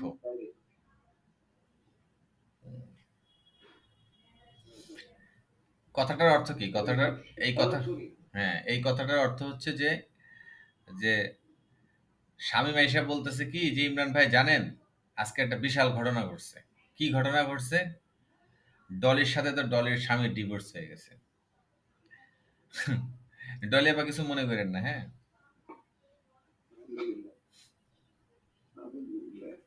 তাহলে অন্য কথা বলি আর কি। মানে এটা তো আমরা একটা ইমাজিন করে নিচ্ছি, ঠিক আছে, এটা মনে করার কিছু নাই। তো আমি আবার শামীমকে জিজ্ঞাসা করতেছি যে শামীম তুমি কি দেখছো? কয় না ভাই, ওই মুক্তার কাছ থেকে শুনছি। তাইলে এই শামীম যে এই যে এভিডেন্সটা দিল, এই যে সাক্ষ্যটা দিল, এটার কোনো ভিত্তি আছে? শামীম কি প্রত্যক্ষ, মানে প্রত্যক্ষ সাক্ষ্য নাকি পরোক্ষ সাক্ষ্য? গ্রহণযোগ্য হবেই না। এটা গ্রহণযোগ্য হবে না, কারণ শামীম কি করছে, নিজের কানে শুনে নাই। পরোক্ষ সত্য। এটা হচ্ছে পরোক্ষ সাক্ষ্য। মানে মুক্তা বলছে, মুক্তার কথার উপর ভিত্তি করে যে চিলে কান নিয়ে গেছে, এবার চিলের পিছনে দৌড়াও। এখন ঘটনা হয়েছে যে oral evidence shall be direct, মানে ওরাল এভিডেন্স মানে কি, শামীম যেটা বলছে এটা হচ্ছে ওরাল এভিডেন্স, মৌখিক সাক্ষ্য। তো oral evidence shall be direct, প্রত্যক্ষ হতে হবে। কিন্তু শামীম কি প্রত্যক্ষ করছে? প্রত্যক্ষ করে নাই। যেহেতু প্রত্যক্ষ করে নাই, সেহেতু শামীমের এভিডেন্সটা হয়ে গেছে কি, শোনা সাক্ষ্য। কি সাক্ষ্য?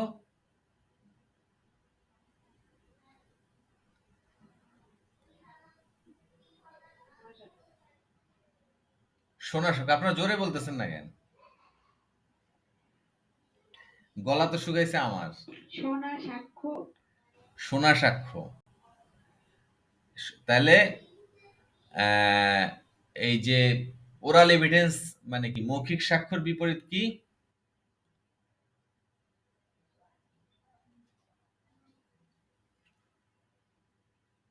Oral evidence. Oral evidence.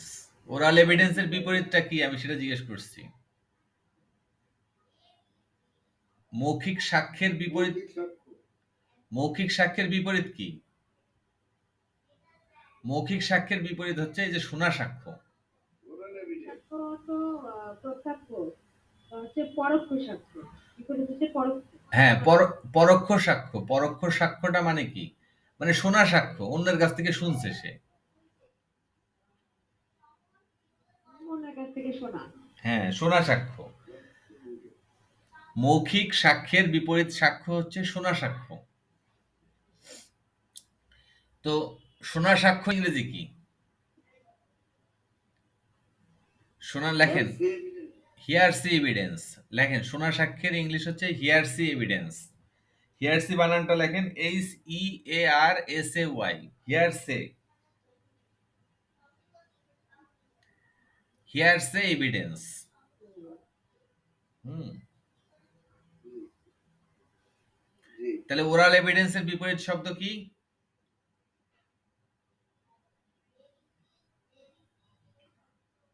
হিয়ারসে evidence. হিয়ারসে evidence. আচ্ছা, তো এই যে আমাদের সাক্ষ্য আইনের 60 ধারায় কি বলছে, তাহলে এবার বলেন তো, একজনে সুন্দর করে বলেন তো, সাক্ষ্য আইনের 60 ধারায় কি বলছে? সাইডারে বলছে মৌখিক সাক্ষ্য অবশ্যই প্রত্যক্ষ হতে হবে। মৌখিক সাক্ষ্য অবশ্যই প্রত্যক্ষ হতে হবে। তো মৌখিক সাক্ষ্য প্রত্যক্ষ যদি না হয় তাহলে সেটা কি সাক্ষ্য হবে?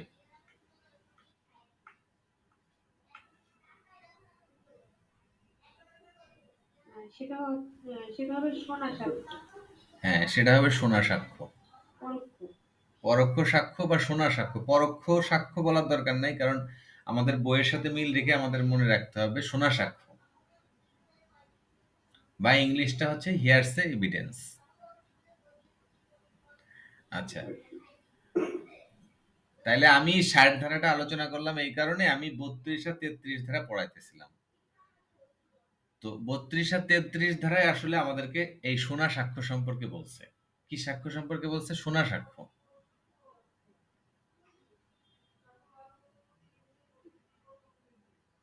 তোমরা চুপ হয়ে যাও কেন? বুঝলাম না। কথায় রেসপন্স করতে হবে। রেসপন্স না করলে মনে করবো যে আসলে অনলাইন ক্লাস, তো মনে করবো যে শুনতেছে না। জি ভাই, জি ভাই, জি ভাই, শুনছি শোনা জি ভাই, শুনছি ভাই।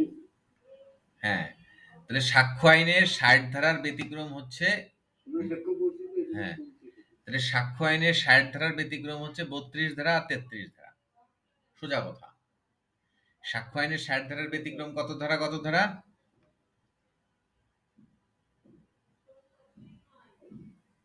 এই যে আবার চুপ হয়ে গেল। ৩২, ৩২ 33। 32, 33, তাহলে সাক্ষ্য আইনের ৬০, 33। হ্যাঁ 32, 33। ৩২ 33। তাহলে ৩২, তাহলে সাক্ষ্য আইনের ৬০ ধারায় আমি যেহেতু বলছিলাম যে প্রত্যক্ষ সাক্ষ্য, তাহলে ৩২ আর ৩৩ ধারায় কি সাক্ষ্য বলা আছে?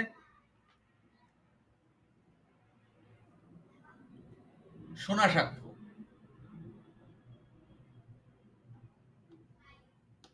জিনিসগুলো অঙ্কের মতো বুঝছো, ঠিক আছে? মুখস্থ না, অঙ্কের মতো বুঝছো। সোনা সাক্ষ্য। অঙ্কের মতো জিনিসগুলো বোঝার চেষ্টা করো, ঠিক আছে? সাক্ষ্য আইনের ৬০ ধারায় বলছে কি? প্রত্যক্ষ সাক্ষ্য। আর প্রত্যক্ষ সাক্ষ্যের বিপরীত কি? সোনা সাক্ষ্য। তাহলে সোনা সাক্ষ্য সম্পর্কে বলা হয়েছে ৩২ ধারা আর ৩৩ ধারায়। শোনা সাক্ষ্য। হ্যাঁ, আচ্ছা, তাহলে আমি কি বলছিলাম যে 32, হুম, আমি বলছিলাম যে সাক্ষ্য সবসময় প্রত্যক্ষ হতে হবে, তাই বলছিলাম না? তো সাক্ষ্য যদি প্রত্যক্ষ না হয় তাহলে কি সাক্ষ্য হবে? সোনা সাক্ষ্য। আমাদের সাক্ষ্য আইনের ৩২ আর ৩৩ ধারায় বলছে সোনা সাক্ষ্য সম্পর্কে। এবার এবার শো- এবার এবার জিনিসটা বোঝো যে সোনা সাক্ষ্যটা কি জিনিস। সোনা সাক্ষ্যটা হচ্ছে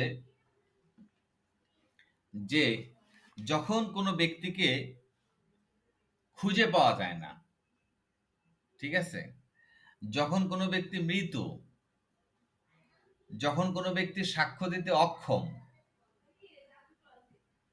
এবং যখন কোনো ব্যক্তিকে আদালতে হাজির করা যায় না, তো সে তো একজন সাক্ষী। সাক্ষী না? মনে করো কি যে মুক্তা আপা হচ্ছে একজন সাক্ষী।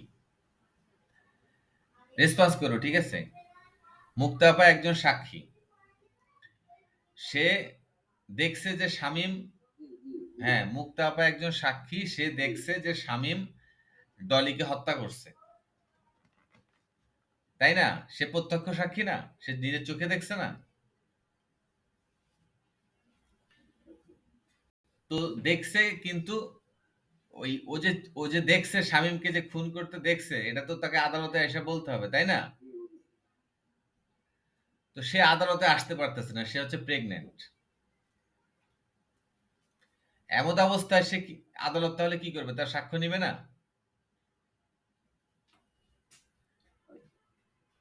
তো এই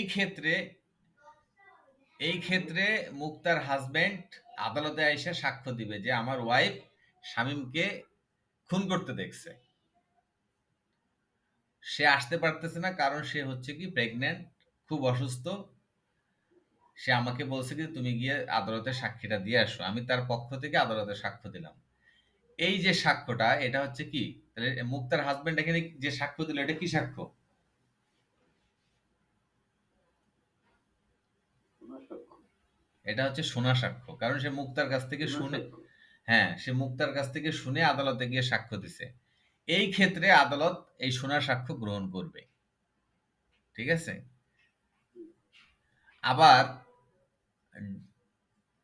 কোনো কারণে শামীম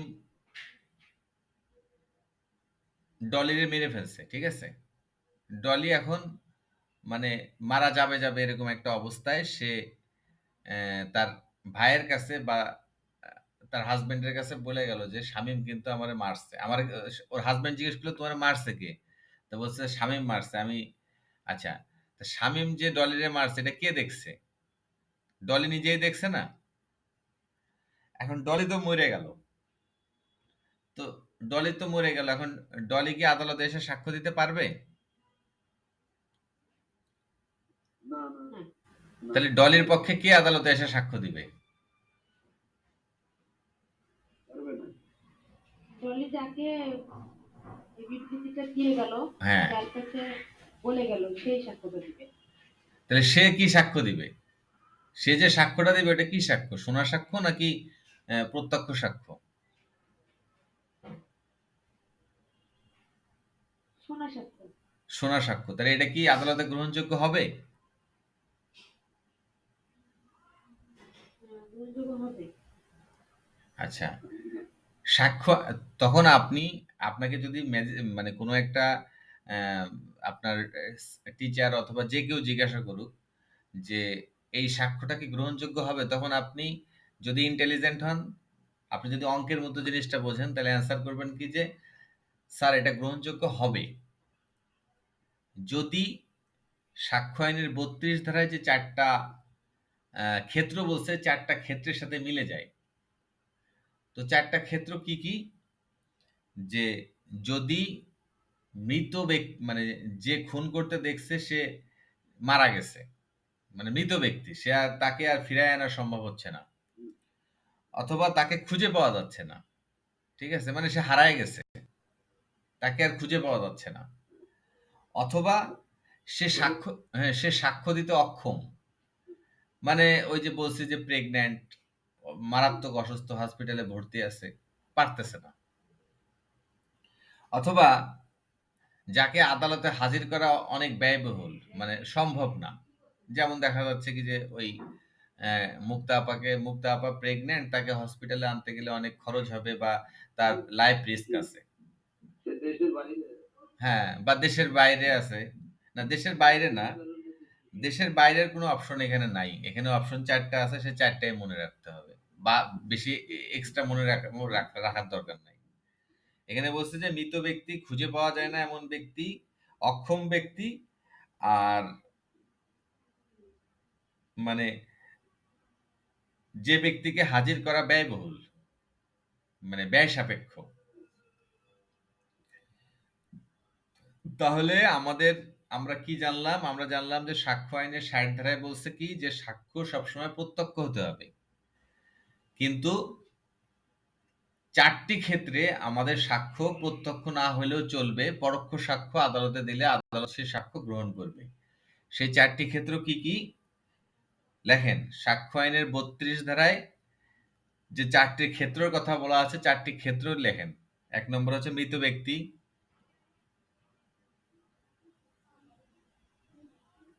লিখতেছেন?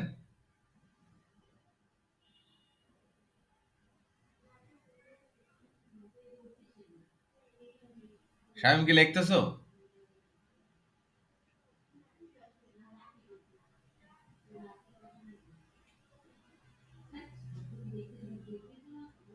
হ্যাঁ লেখছি ভাই। জি ভাই। ৪টা লেখা হয়েছে? যখন কোনো ব্যক্তিকে খুঁজে পাওয়া যায় না, আদালতে হাজির করা অনেক ব্যয়বহুল হয়। হ্যাঁ, আগেই তো বলছিলেন, আগেই তো লিখলাম। আচ্ছা, তাহলে ৬০ ধারা আবার ৩২ ধারাটা তো ক্লিয়ার না? আর কি বোঝানোর দরকার আছে?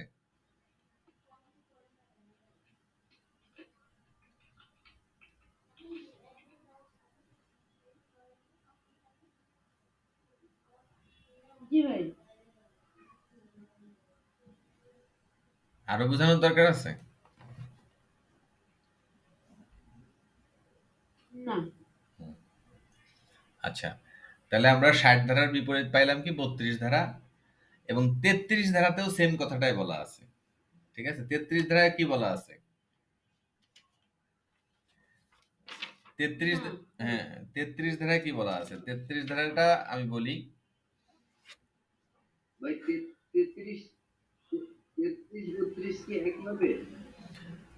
৩৩ ভাই ৩২, 33 32 কি 33 32 এক হবে কি জন্য? তাহলে তাহলে তো একই ধারার মধ্যে লিখতো। 32 33 আলাদা, ঐক্যবাহী কিন্তু ঘোষণা।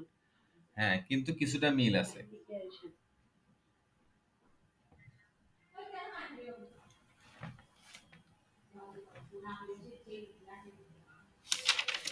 আচ্ছা, সাক্ষ্য আইনের 33 ধারাটা আমি বলতেছি, শোনো।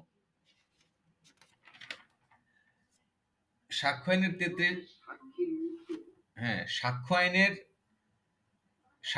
33 ধারায় বলছে যে কোন সাক্ষ্যে প্রদত্ত বিবৃতি পরবর্তী মামলায় প্রাসঙ্গিক। লেখো, সাক্ষ্য আইনের 33 ধারায় কি বলছে, লেখো। সাক্ষীর মৃত্যু সাক্ষীর সন্ধান পাওয়া না যায়। আরে লিখতে বলছি, 33 ধারাটা লেখো না।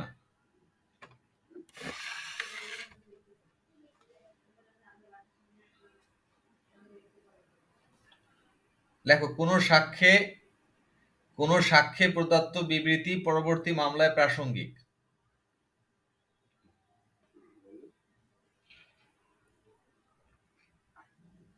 কোন জি ভাই, বলেন। হ্যাঁ, কোন সাক্ষ্যে প্রদত্ত বিবৃতি, লিখতেছো?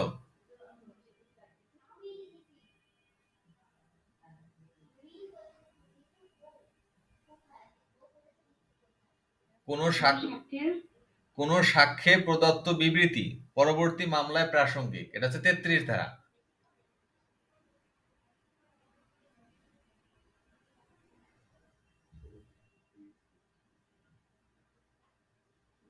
মামলার প্রাসঙ্গিক। হুম। আচ্ছা, 32 ধারায় কি লিখছিলা?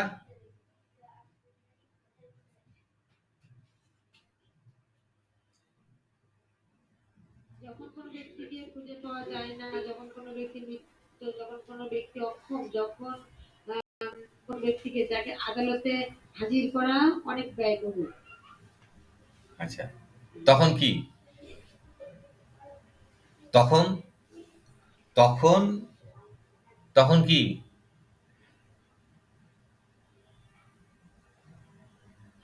তখন সাক্ষ্য গ্রহণ এটা গ্রহণযোগ্য হবে, প্রাসঙ্গিক হবে। হ্যাঁ, তখন কি প্রাসঙ্গিক? আদালতে এই সাক্ষ্য গ্রহণযোগ্য হবে। কি সাক্ষ্য? কি সাক্ষ্য গ্রহণযোগ্য হবে? এই শোনা সাক্ষ্যটা গ্রহণযোগ্য হবে। হ্যাঁ, শোনা সাক্ষ্যটা শোনা সাক্ষ্য। হ্যাঁ, শোনা সাক্ষ্যটা গ্রহণযোগ্য শোনা হবে। সাক্ষ্য। হ্যাঁ, তাহলে এই শোনা সাক্ষ্যটা গ্রহণযোগ্য হবে, এটা 32 ধারায় বলছে। এটা কত ধারার বিপরীত? এটা হচ্ছে 60 দ্বারা বিপরীত। 60 ধারা। 60 ধারা। হুম। আর 33 ধারায় কি বলছে?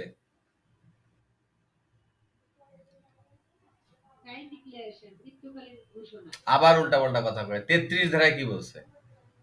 কোন কোন সাক্ষ্য প্রদত্ত বিবৃতি পরবর্তী মামলার প্রাসঙ্গিক। কোন সাক্ষ্য না, কোন সাক্ষ্যে। প্রদত্ত বিবৃতি পরবর্তী মামলার প্রাসঙ্গিক। কোন সাক্ষ্যে প্রদত্ত বিবৃতি, কোন সাক্ষ্য না, কোন সাক্ষ্যে। হুম। কোন সাক্ষ্যের প্রদত্ত বিবৃতি পরবর্তী কোন সাক্ষী সাক্ষ্যের প্রদত্ত সাক্ষ্যের না, কোন পরবর্তী সাক্ষ্যে। মামলায় প্রাসঙ্গিক। কোন সাক্ষ্যে প্রদত্ত বিবৃতি, কোন সাক্ষ্যে।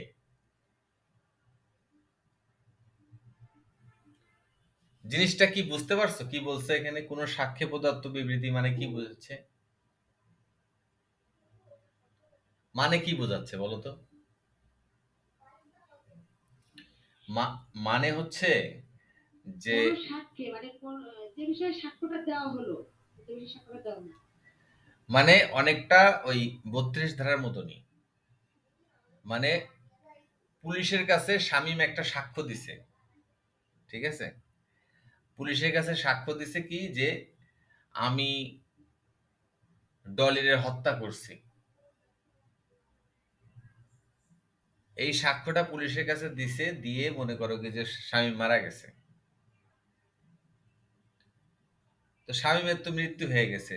তো পরবর্তীতে শামীমের বিরুদ্ধে যখন মামলা হলো, মামলা হওয়ার পরে এখন আদালতে তো শামীম এসে আর বলতে পারবে না, পারবে?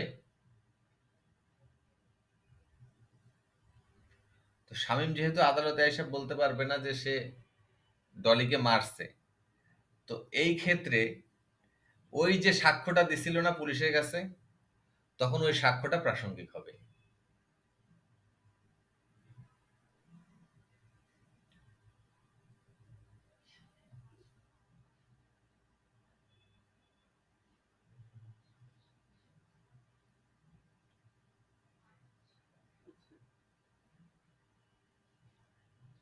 ঠিক আছে, জিনিসটা কি বুঝতে পারছো? জি, বুঝছি। তাহলে 32 ধারা 33 ধারা অলমোস্ট সেম না? 32 ধারায় বলছে 4টি ক্ষেত্র। লেখো 32, তাহলে হ্যাঁ 32 ধারায় বলছে 4টি ক্ষেত্র, কিন্তু 33 ধারায় বলছে 5টি ক্ষেত্র।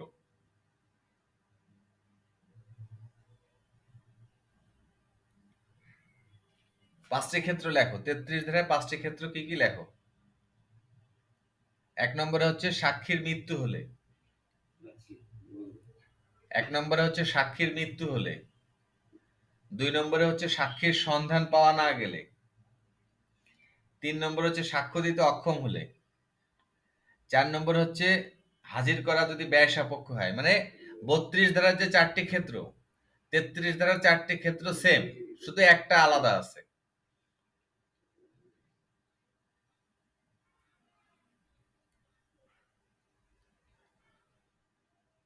বত্রিশ ধারায় যে 4টি ক্ষেত্রের কথা বলা আছে, 33, ক্ষেত্রে ব্যতিক্রম। হ্যাঁ একটি ক্ষেত্র ব্যতিক্রম। সেই ব্যতিক্রমটা কি? ব্যতিক্রমটা হচ্ছে যে যখন বিরুদ্ধ পক্ষ তাকে সরিয়ে ফেলে।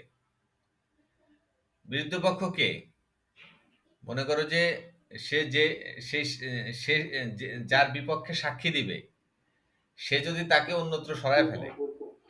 হ্যাঁ অপর পক্ষ যদি তাকে সরায় ফেলে বা গায়েব করে ফেলে বা গুম করে ফেলে, হ্যাঁ সেই ক্ষেত্রে পরোক্ষ সাক্ষ্য দেওয়া যাবে, বা ওই যে আগে যে সে সাক্ষ্য দিয়েছিল সেই সাক্ষ্যটাকেই প্রাসঙ্গিক ধরে নেওয়া হবে।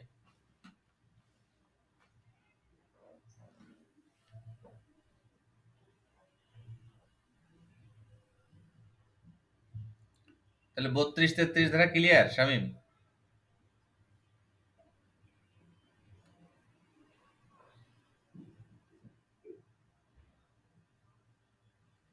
এবার 5 নাম্বারটা ক্লিয়ার হতে পারেনি।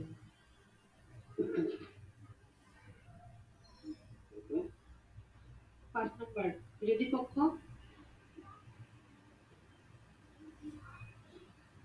চারটা কি বলছেন বলেন তো? সাক্ষীকে হুম, যে চারটা, বলবো। হ্যাঁ যে চারটা লেখছেন সেই চারটা কি? 4 হচ্ছে সাথে মানে চারটি ক্ষেত্র, সাক্ষীকে আনা ব্যয়বহুল হলে। মানে চারটি ক্ষেত্র কি কি? ও সাক্ষীর মৃত্যু হলে, সাক্ষীর সন্ধান পাওয়া না গেলে, সাক্ষী অক্ষম হলে, আহ, সাক্ষীকে আনা ব্যয়বহুল হলে। আচ্ছা 5 নম্বর হচ্ছে যে বিপরীত পক্ষ বলতে কি, মামলার বাদী বিবাদী থাকে না, ওই মনে করেন কি যে সাপোজ মুক্তা আপার সাক্ষ্য দিবে জি হচ্ছে, জি হ্যাঁ মুক্তা আপার সাক্ষ্য দিবে হচ্ছে আপনার বিরুদ্ধে। তো আপনার বিরুদ্ধে যখন সাক্ষ্য দিবে, আপনি চিন্তা করছেন যে ও আদালতে গিয়ে আমার বিরুদ্ধে সাক্ষ্য দিবে, ওরে আমি গুম করে ফেলি, তাহলে তো সাক্ষ্য দিতে পারবে না। ঠিক আছে, এইটাই হচ্ছে 5 নম্বর পয়েন্ট, যে বিরুদ্ধ পক্ষ যদি তাকে সরিয়ে ফেলে।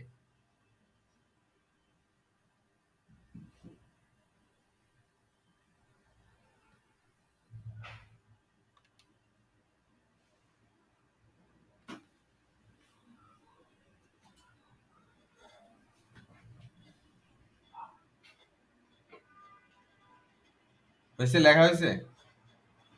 হুম।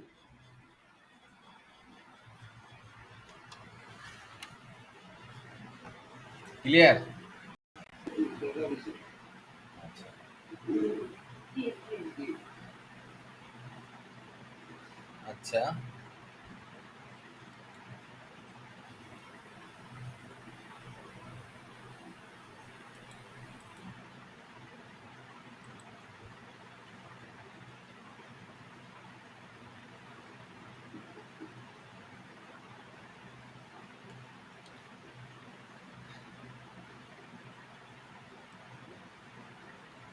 আচ্ছা তাহলে, হ্যাঁ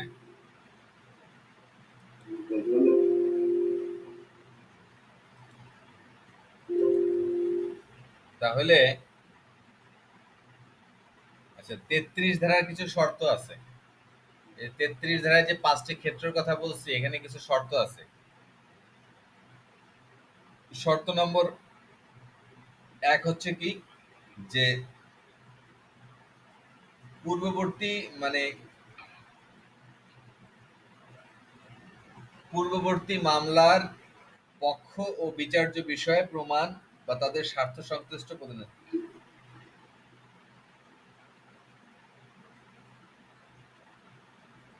মনে করো যে মানে 33 ধারায় কিছু শর্ত উল্লেখ করা আছে। সে শর্তগুলা কি কি? মানে 33 ধারায় যে বলা আছে যে এই যে 5টি ক্ষেত্রে শোনা সাক্ষ্য গ্রহণযোগ্য হবে, বা পূর্ববর্তী মামলায় যে সাক্ষ্য দিছিল সেই সাক্ষ্য গ্রহণযোগ্য হবে।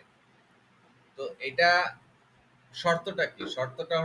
শর্তটা হচ্ছে যে যখন আহ, ধরো যে শামীম আর আমার ভিতরে একটা মামলা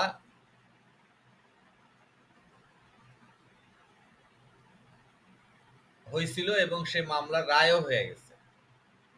সে মামলায় শামীম একটা সাক্ষ্য দিছিল কি, আমার আমার বিরুদ্ধে একটা সাক্ষ্য দিছিল। পরবর্তীতে ওই সেম মামলাটাই অন্য একটা আদালতে করা হইলো। করার করার সময় ওই যে আচ্ছা, শামীম যে সাক্ষ্যটা দিছিল আগের মামলায়, সে আগের মামলার যে সাক্ষ্যটা, সেই সাক্ষ্যটা এই আদালত গ্রহণ করবে ওই 5টি ক্ষেত্রে। তো এখানে শর্ত হচ্ছে যে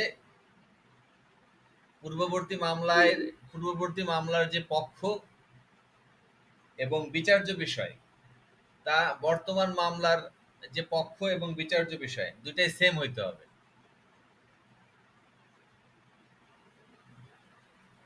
আর দ্বিতীয় শর্ত হচ্ছে কি, সাক্ষ্য নিতে আইনগতভাবে ক্ষমতা সম্পন্ন কোনো ব্যক্তির নিকটে সাক্ষ্যটা দিতে হবে। মানে শামীম যে সাক্ষ্যটা দিছিল, আগের মামলায় যে সাক্ষ্যটা দিছিল, সে সাক্ষ্যটা কোনো বিচারকের সামনে দিতে হবে, যে কোনো লোকের সামনে দিলে হবে না। তাহলেই শুধুমাত্র শামীম যদি মারা যায় অথবা অক্ষম হয়ে পড়ে, তাহলে শামীমের ওই সাক্ষ্যটা পরবর্তী মামলায় প্রাসঙ্গিক হবে। এই দুইটা শর্ত হচ্ছে 33 ধারায়। তাহলে 1 নম্বর শর্ত কি? 1 নম্বর শর্ত হচ্ছে পূর্ববর্তী মামলার পক্ষ এবং বিচার্য বিষয় এবং বর্তমান মামলার পক্ষ এবং বিচার্য বিষয় একই হইতে হবে।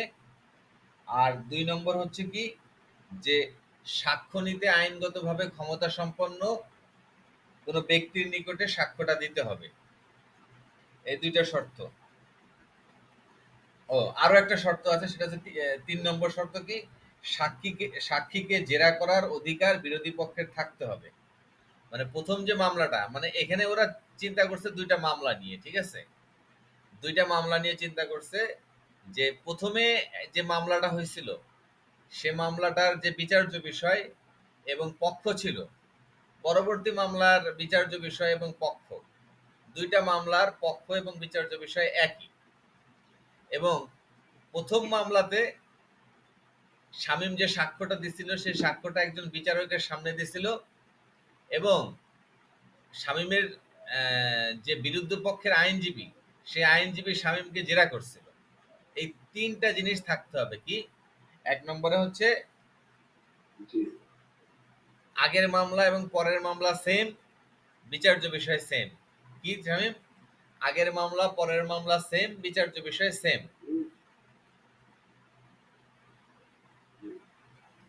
আর 2 নম্বরে কি? 2 নম্বরে হচ্ছে বিচারকের উপস্থিতিতে। কি? বিচারকের উপস্থিতিতে। আর 3 নম্বরে হচ্ছে জেরা করার অধিকার। এই 3টা জিনিস মাথায় রাখতে হবে: জেরা, বিচারক,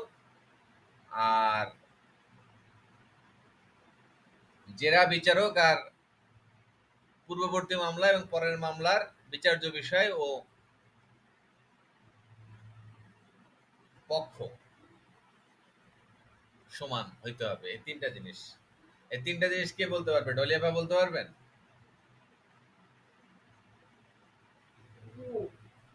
বলেন। এক হচ্ছে পূর্ববর্তী মামলার পক্ষ এবং বিচার্য বিষয়, এবং বর্তমান মামলার পক্ষ এবং বিচার্য বিষয় এক হতে হবে। হুম, 2 হচ্ছে শিক্ষণীতে শর্তটা বলবো ভাই, হ্যাঁ বিচারকের উপস্থিত থাকতে হবে। হ্যাঁ। 3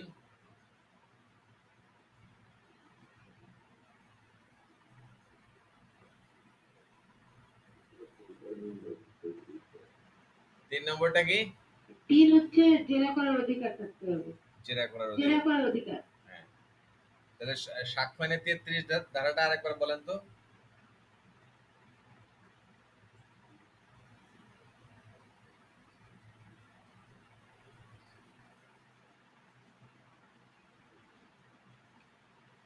সাক্ষ্য আইনের 33 ধারাটা বলেন। 33 ধারাটা হচ্ছে কোন সাক্ষ্যের প্রদত্ত বিবৃতি পরবর্তী মামলায় প্রাসঙ্গিক। পরবর্তী মামলায় প্রাসঙ্গিক তার মানে কি? এখানে পরবর্তী মামলায় প্রাসঙ্গিক মানে কি? মানে পূর্বে একটা মামলায় সে সাক্ষ্য দিছে, পূর্ববর্তী একটা মামলায় সাক্ষ্য দিছে, এই জন্য তো এখানে পরবর্তী মামলায় প্রাসঙ্গিক বলা হয়েছে, তাই না?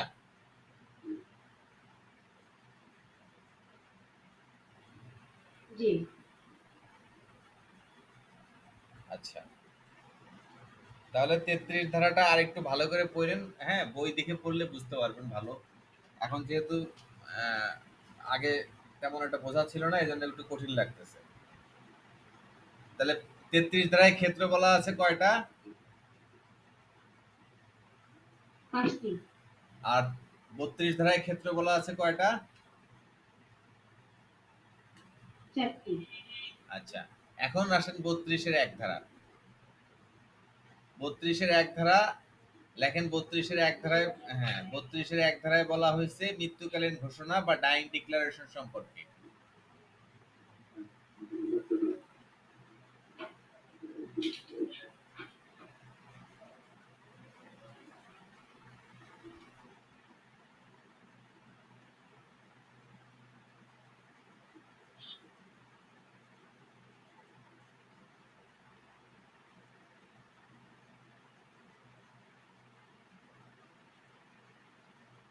আচ্ছা, মৃত্যুকালীন ঘোষণা কি? মৃত্যুকালীন ঘোষণাটা আসলে কি? মৃত্যুকালীন ঘোষণা হচ্ছে, মৃত্যুর সময় যে বিবৃতি দেয়, হ্যাঁ, মৃত্যুর সময়ে কোনো হ্যাঁ মৃত্যু সম্পর্কিত যে ঘোষণা দেওয়া হয়। হ্যাঁ, সেটা হচ্ছে মৃত্যুকালীন ঘোষণা। আচ্ছা, শর্ত লেখেন, একটা শর্ত, জি। যে মৃত্যুকালীন ঘোষণা প্রাসঙ্গিক হওয়ার জন্য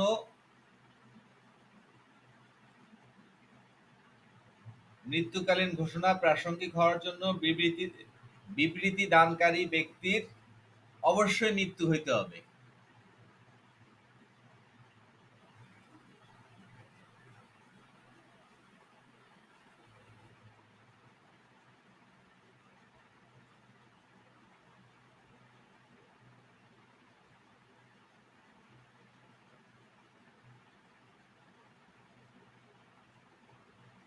লেখা হয়েছে?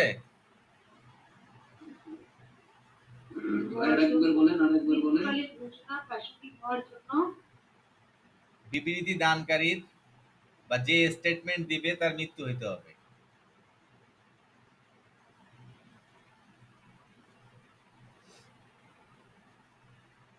না বলতে পারি না।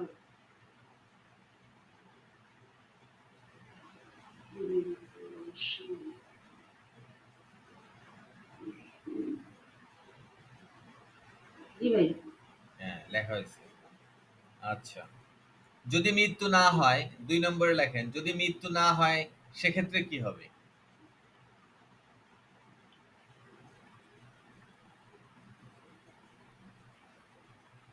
যদি মৃত্যু না হয় সেক্ষেত্রে সাক্ষ্য আইনের 157 ধারা ও 145 ধারার বিধান কার্যকর হবে।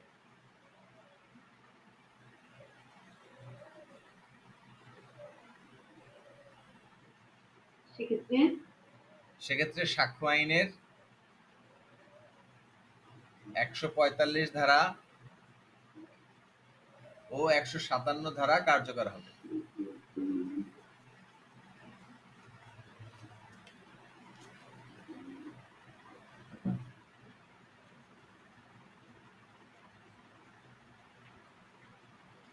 জি ভাই।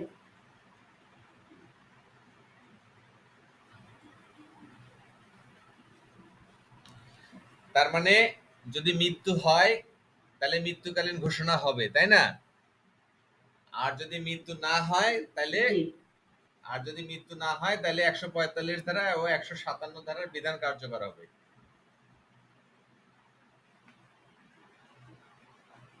বুঝাইতে পারলাম কি? এখন 145 ধারা ও 157 ধারাটা জি ভাই। 145 ও 157 ধারাটা আমি পরের দিন আলোচনা করব, এখন আর এনার্জি নাই। তবে এখন আলোচনা করতেছি যে মৃত্যুকালীন ঘোষণা কোন ক্ষেত্রে প্রযোজ্য। হ্যাঁ, কোন ধরনের মামলায় মৃত্যুকালীন ঘোষণা প্রযোজ্য।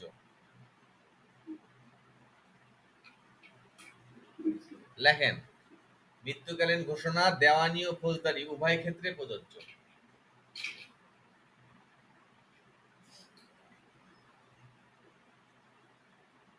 কিন্তু 32-এর এক ধারা, তাই না ভাই? হ্যাঁ, 32-এর 1 ধারা।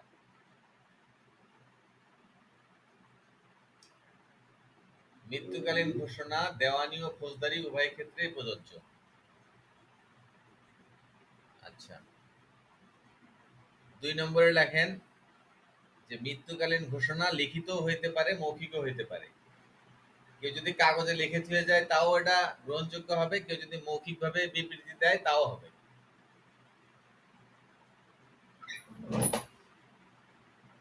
ঠিক আছে?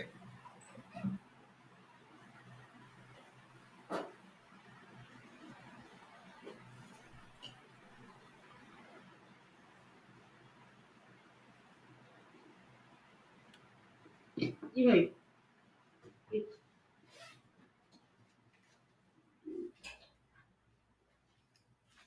আচ্ছা, তাহলে কি মৃত্যুকালীন ঘোষণার বৈশিষ্ট্য 2টা পাইলাম, কি কি? 3টা বৈশিষ্ট্য পাইছি। তাইলে আমরা কি কি পাইছি? মৃত্যুকালীন ঘোষণার 3টা বৈশিষ্ট্য কি কি পাইছি আমরা, বলেন তো?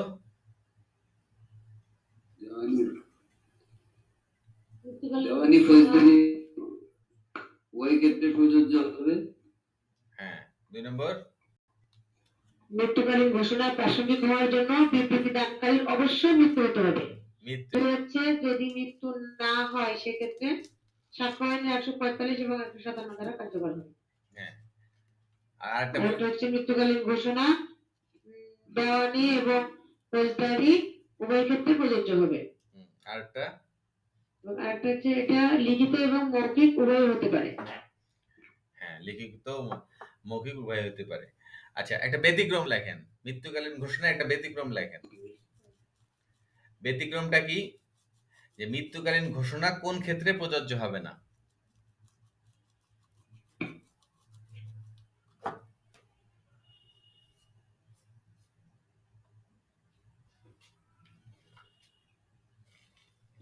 জি বলেন।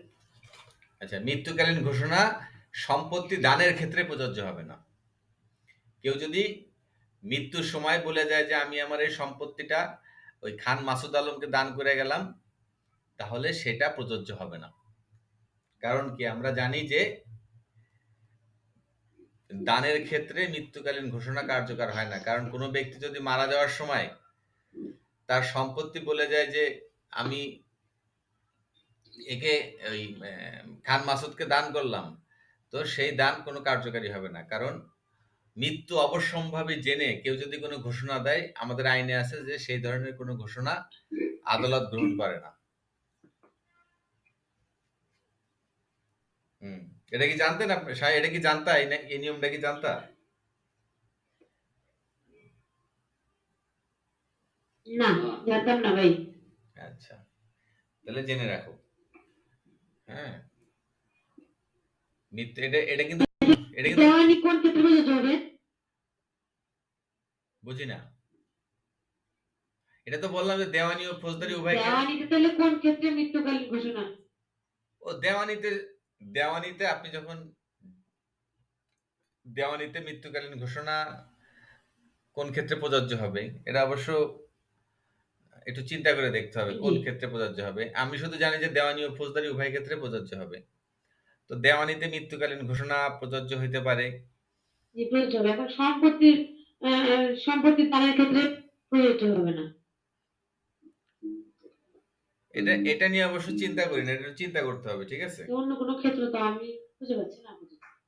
হ্যাঁ, না, অন্য কোনো ক্ষেত্রে এটা বইতেই আছে, কিন্তু এটা আমি হচ্ছে যে দেওয়ানিতে কোন কোন ক্ষেত্রটা এই মুহূর্তে আমার মনে পড়ছে না, ঠিক আছে? আমি আপনাদের পরের ক্লাসে আমি এটা আলোচনা করব। তবে ফৌজদারিটা তো বুঝতে পারছেন, তাই না? জি ভাই। আচ্ছা, তাহলে আমরা মৃত্যুকালীন, জি ফৌজদারি তো বুঝতে পারছি। আচ্ছা, সমস্যা নেই। মৃত্যু মানে ফৌজদারি, ফৌজদারি। তাহলে মানে আমরা এটুকু বুঝতে পারছি কিনা যে মৃত্যুকালীন ঘোষণার শর্তগুলা মনে মুখস্থ হয়ে গেছে কিনা।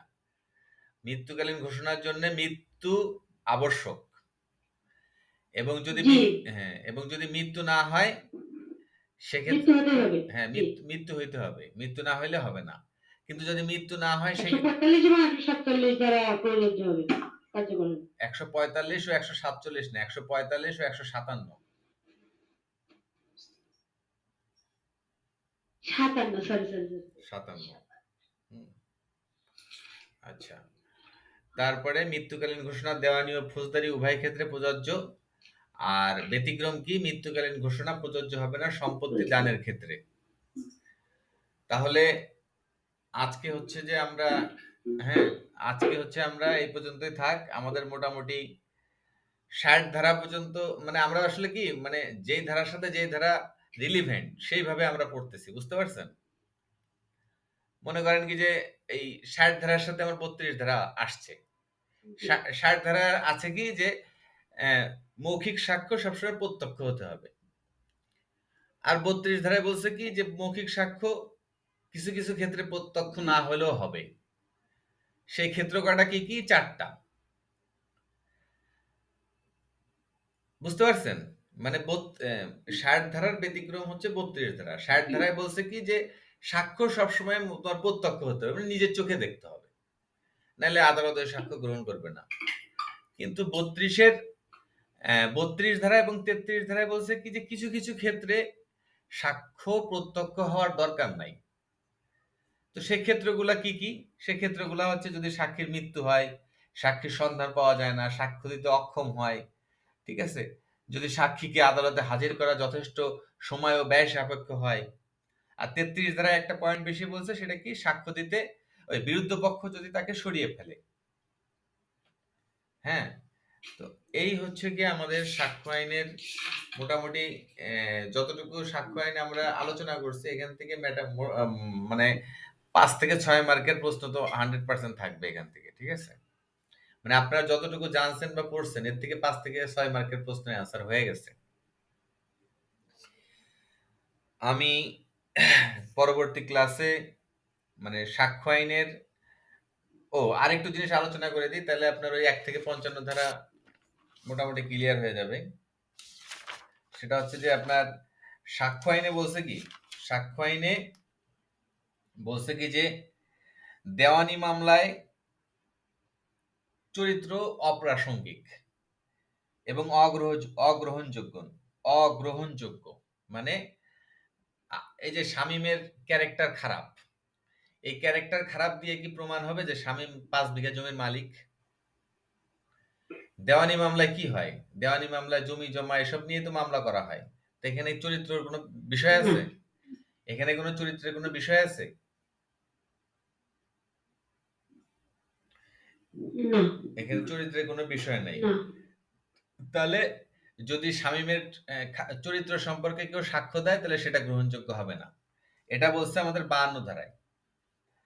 আর ৫৩ ধারায় বলছে কি যে ফৌজদারিতে পূর্ববর্তী সৎ চরিত্র প্রাসঙ্গিক।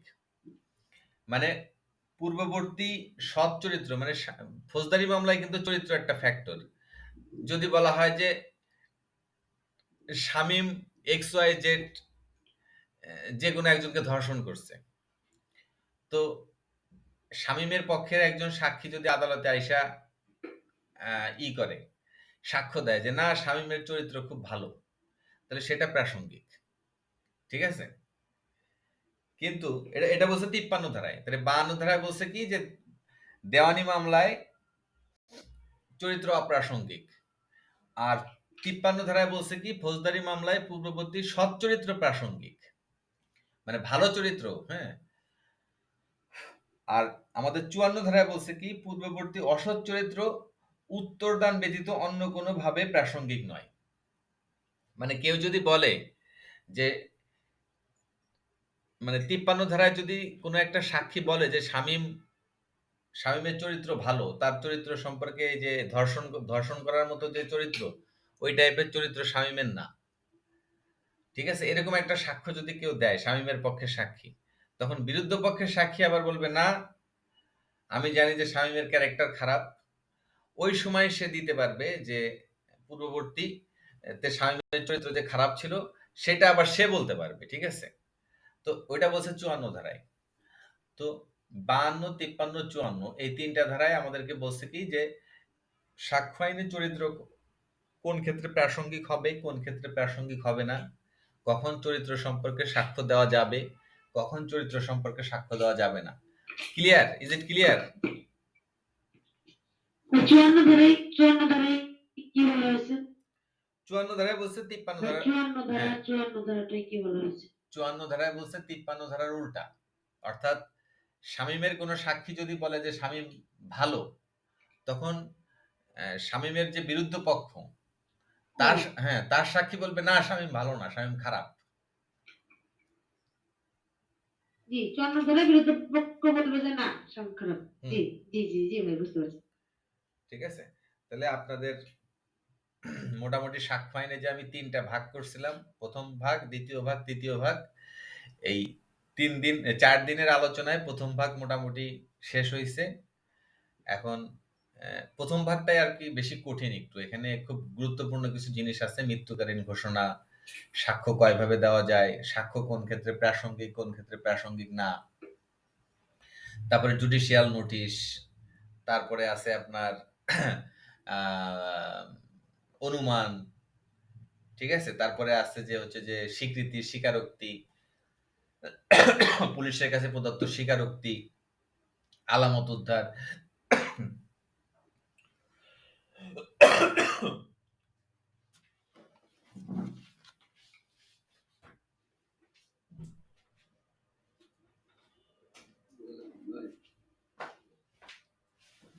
তো এই হচ্ছে বিষয়।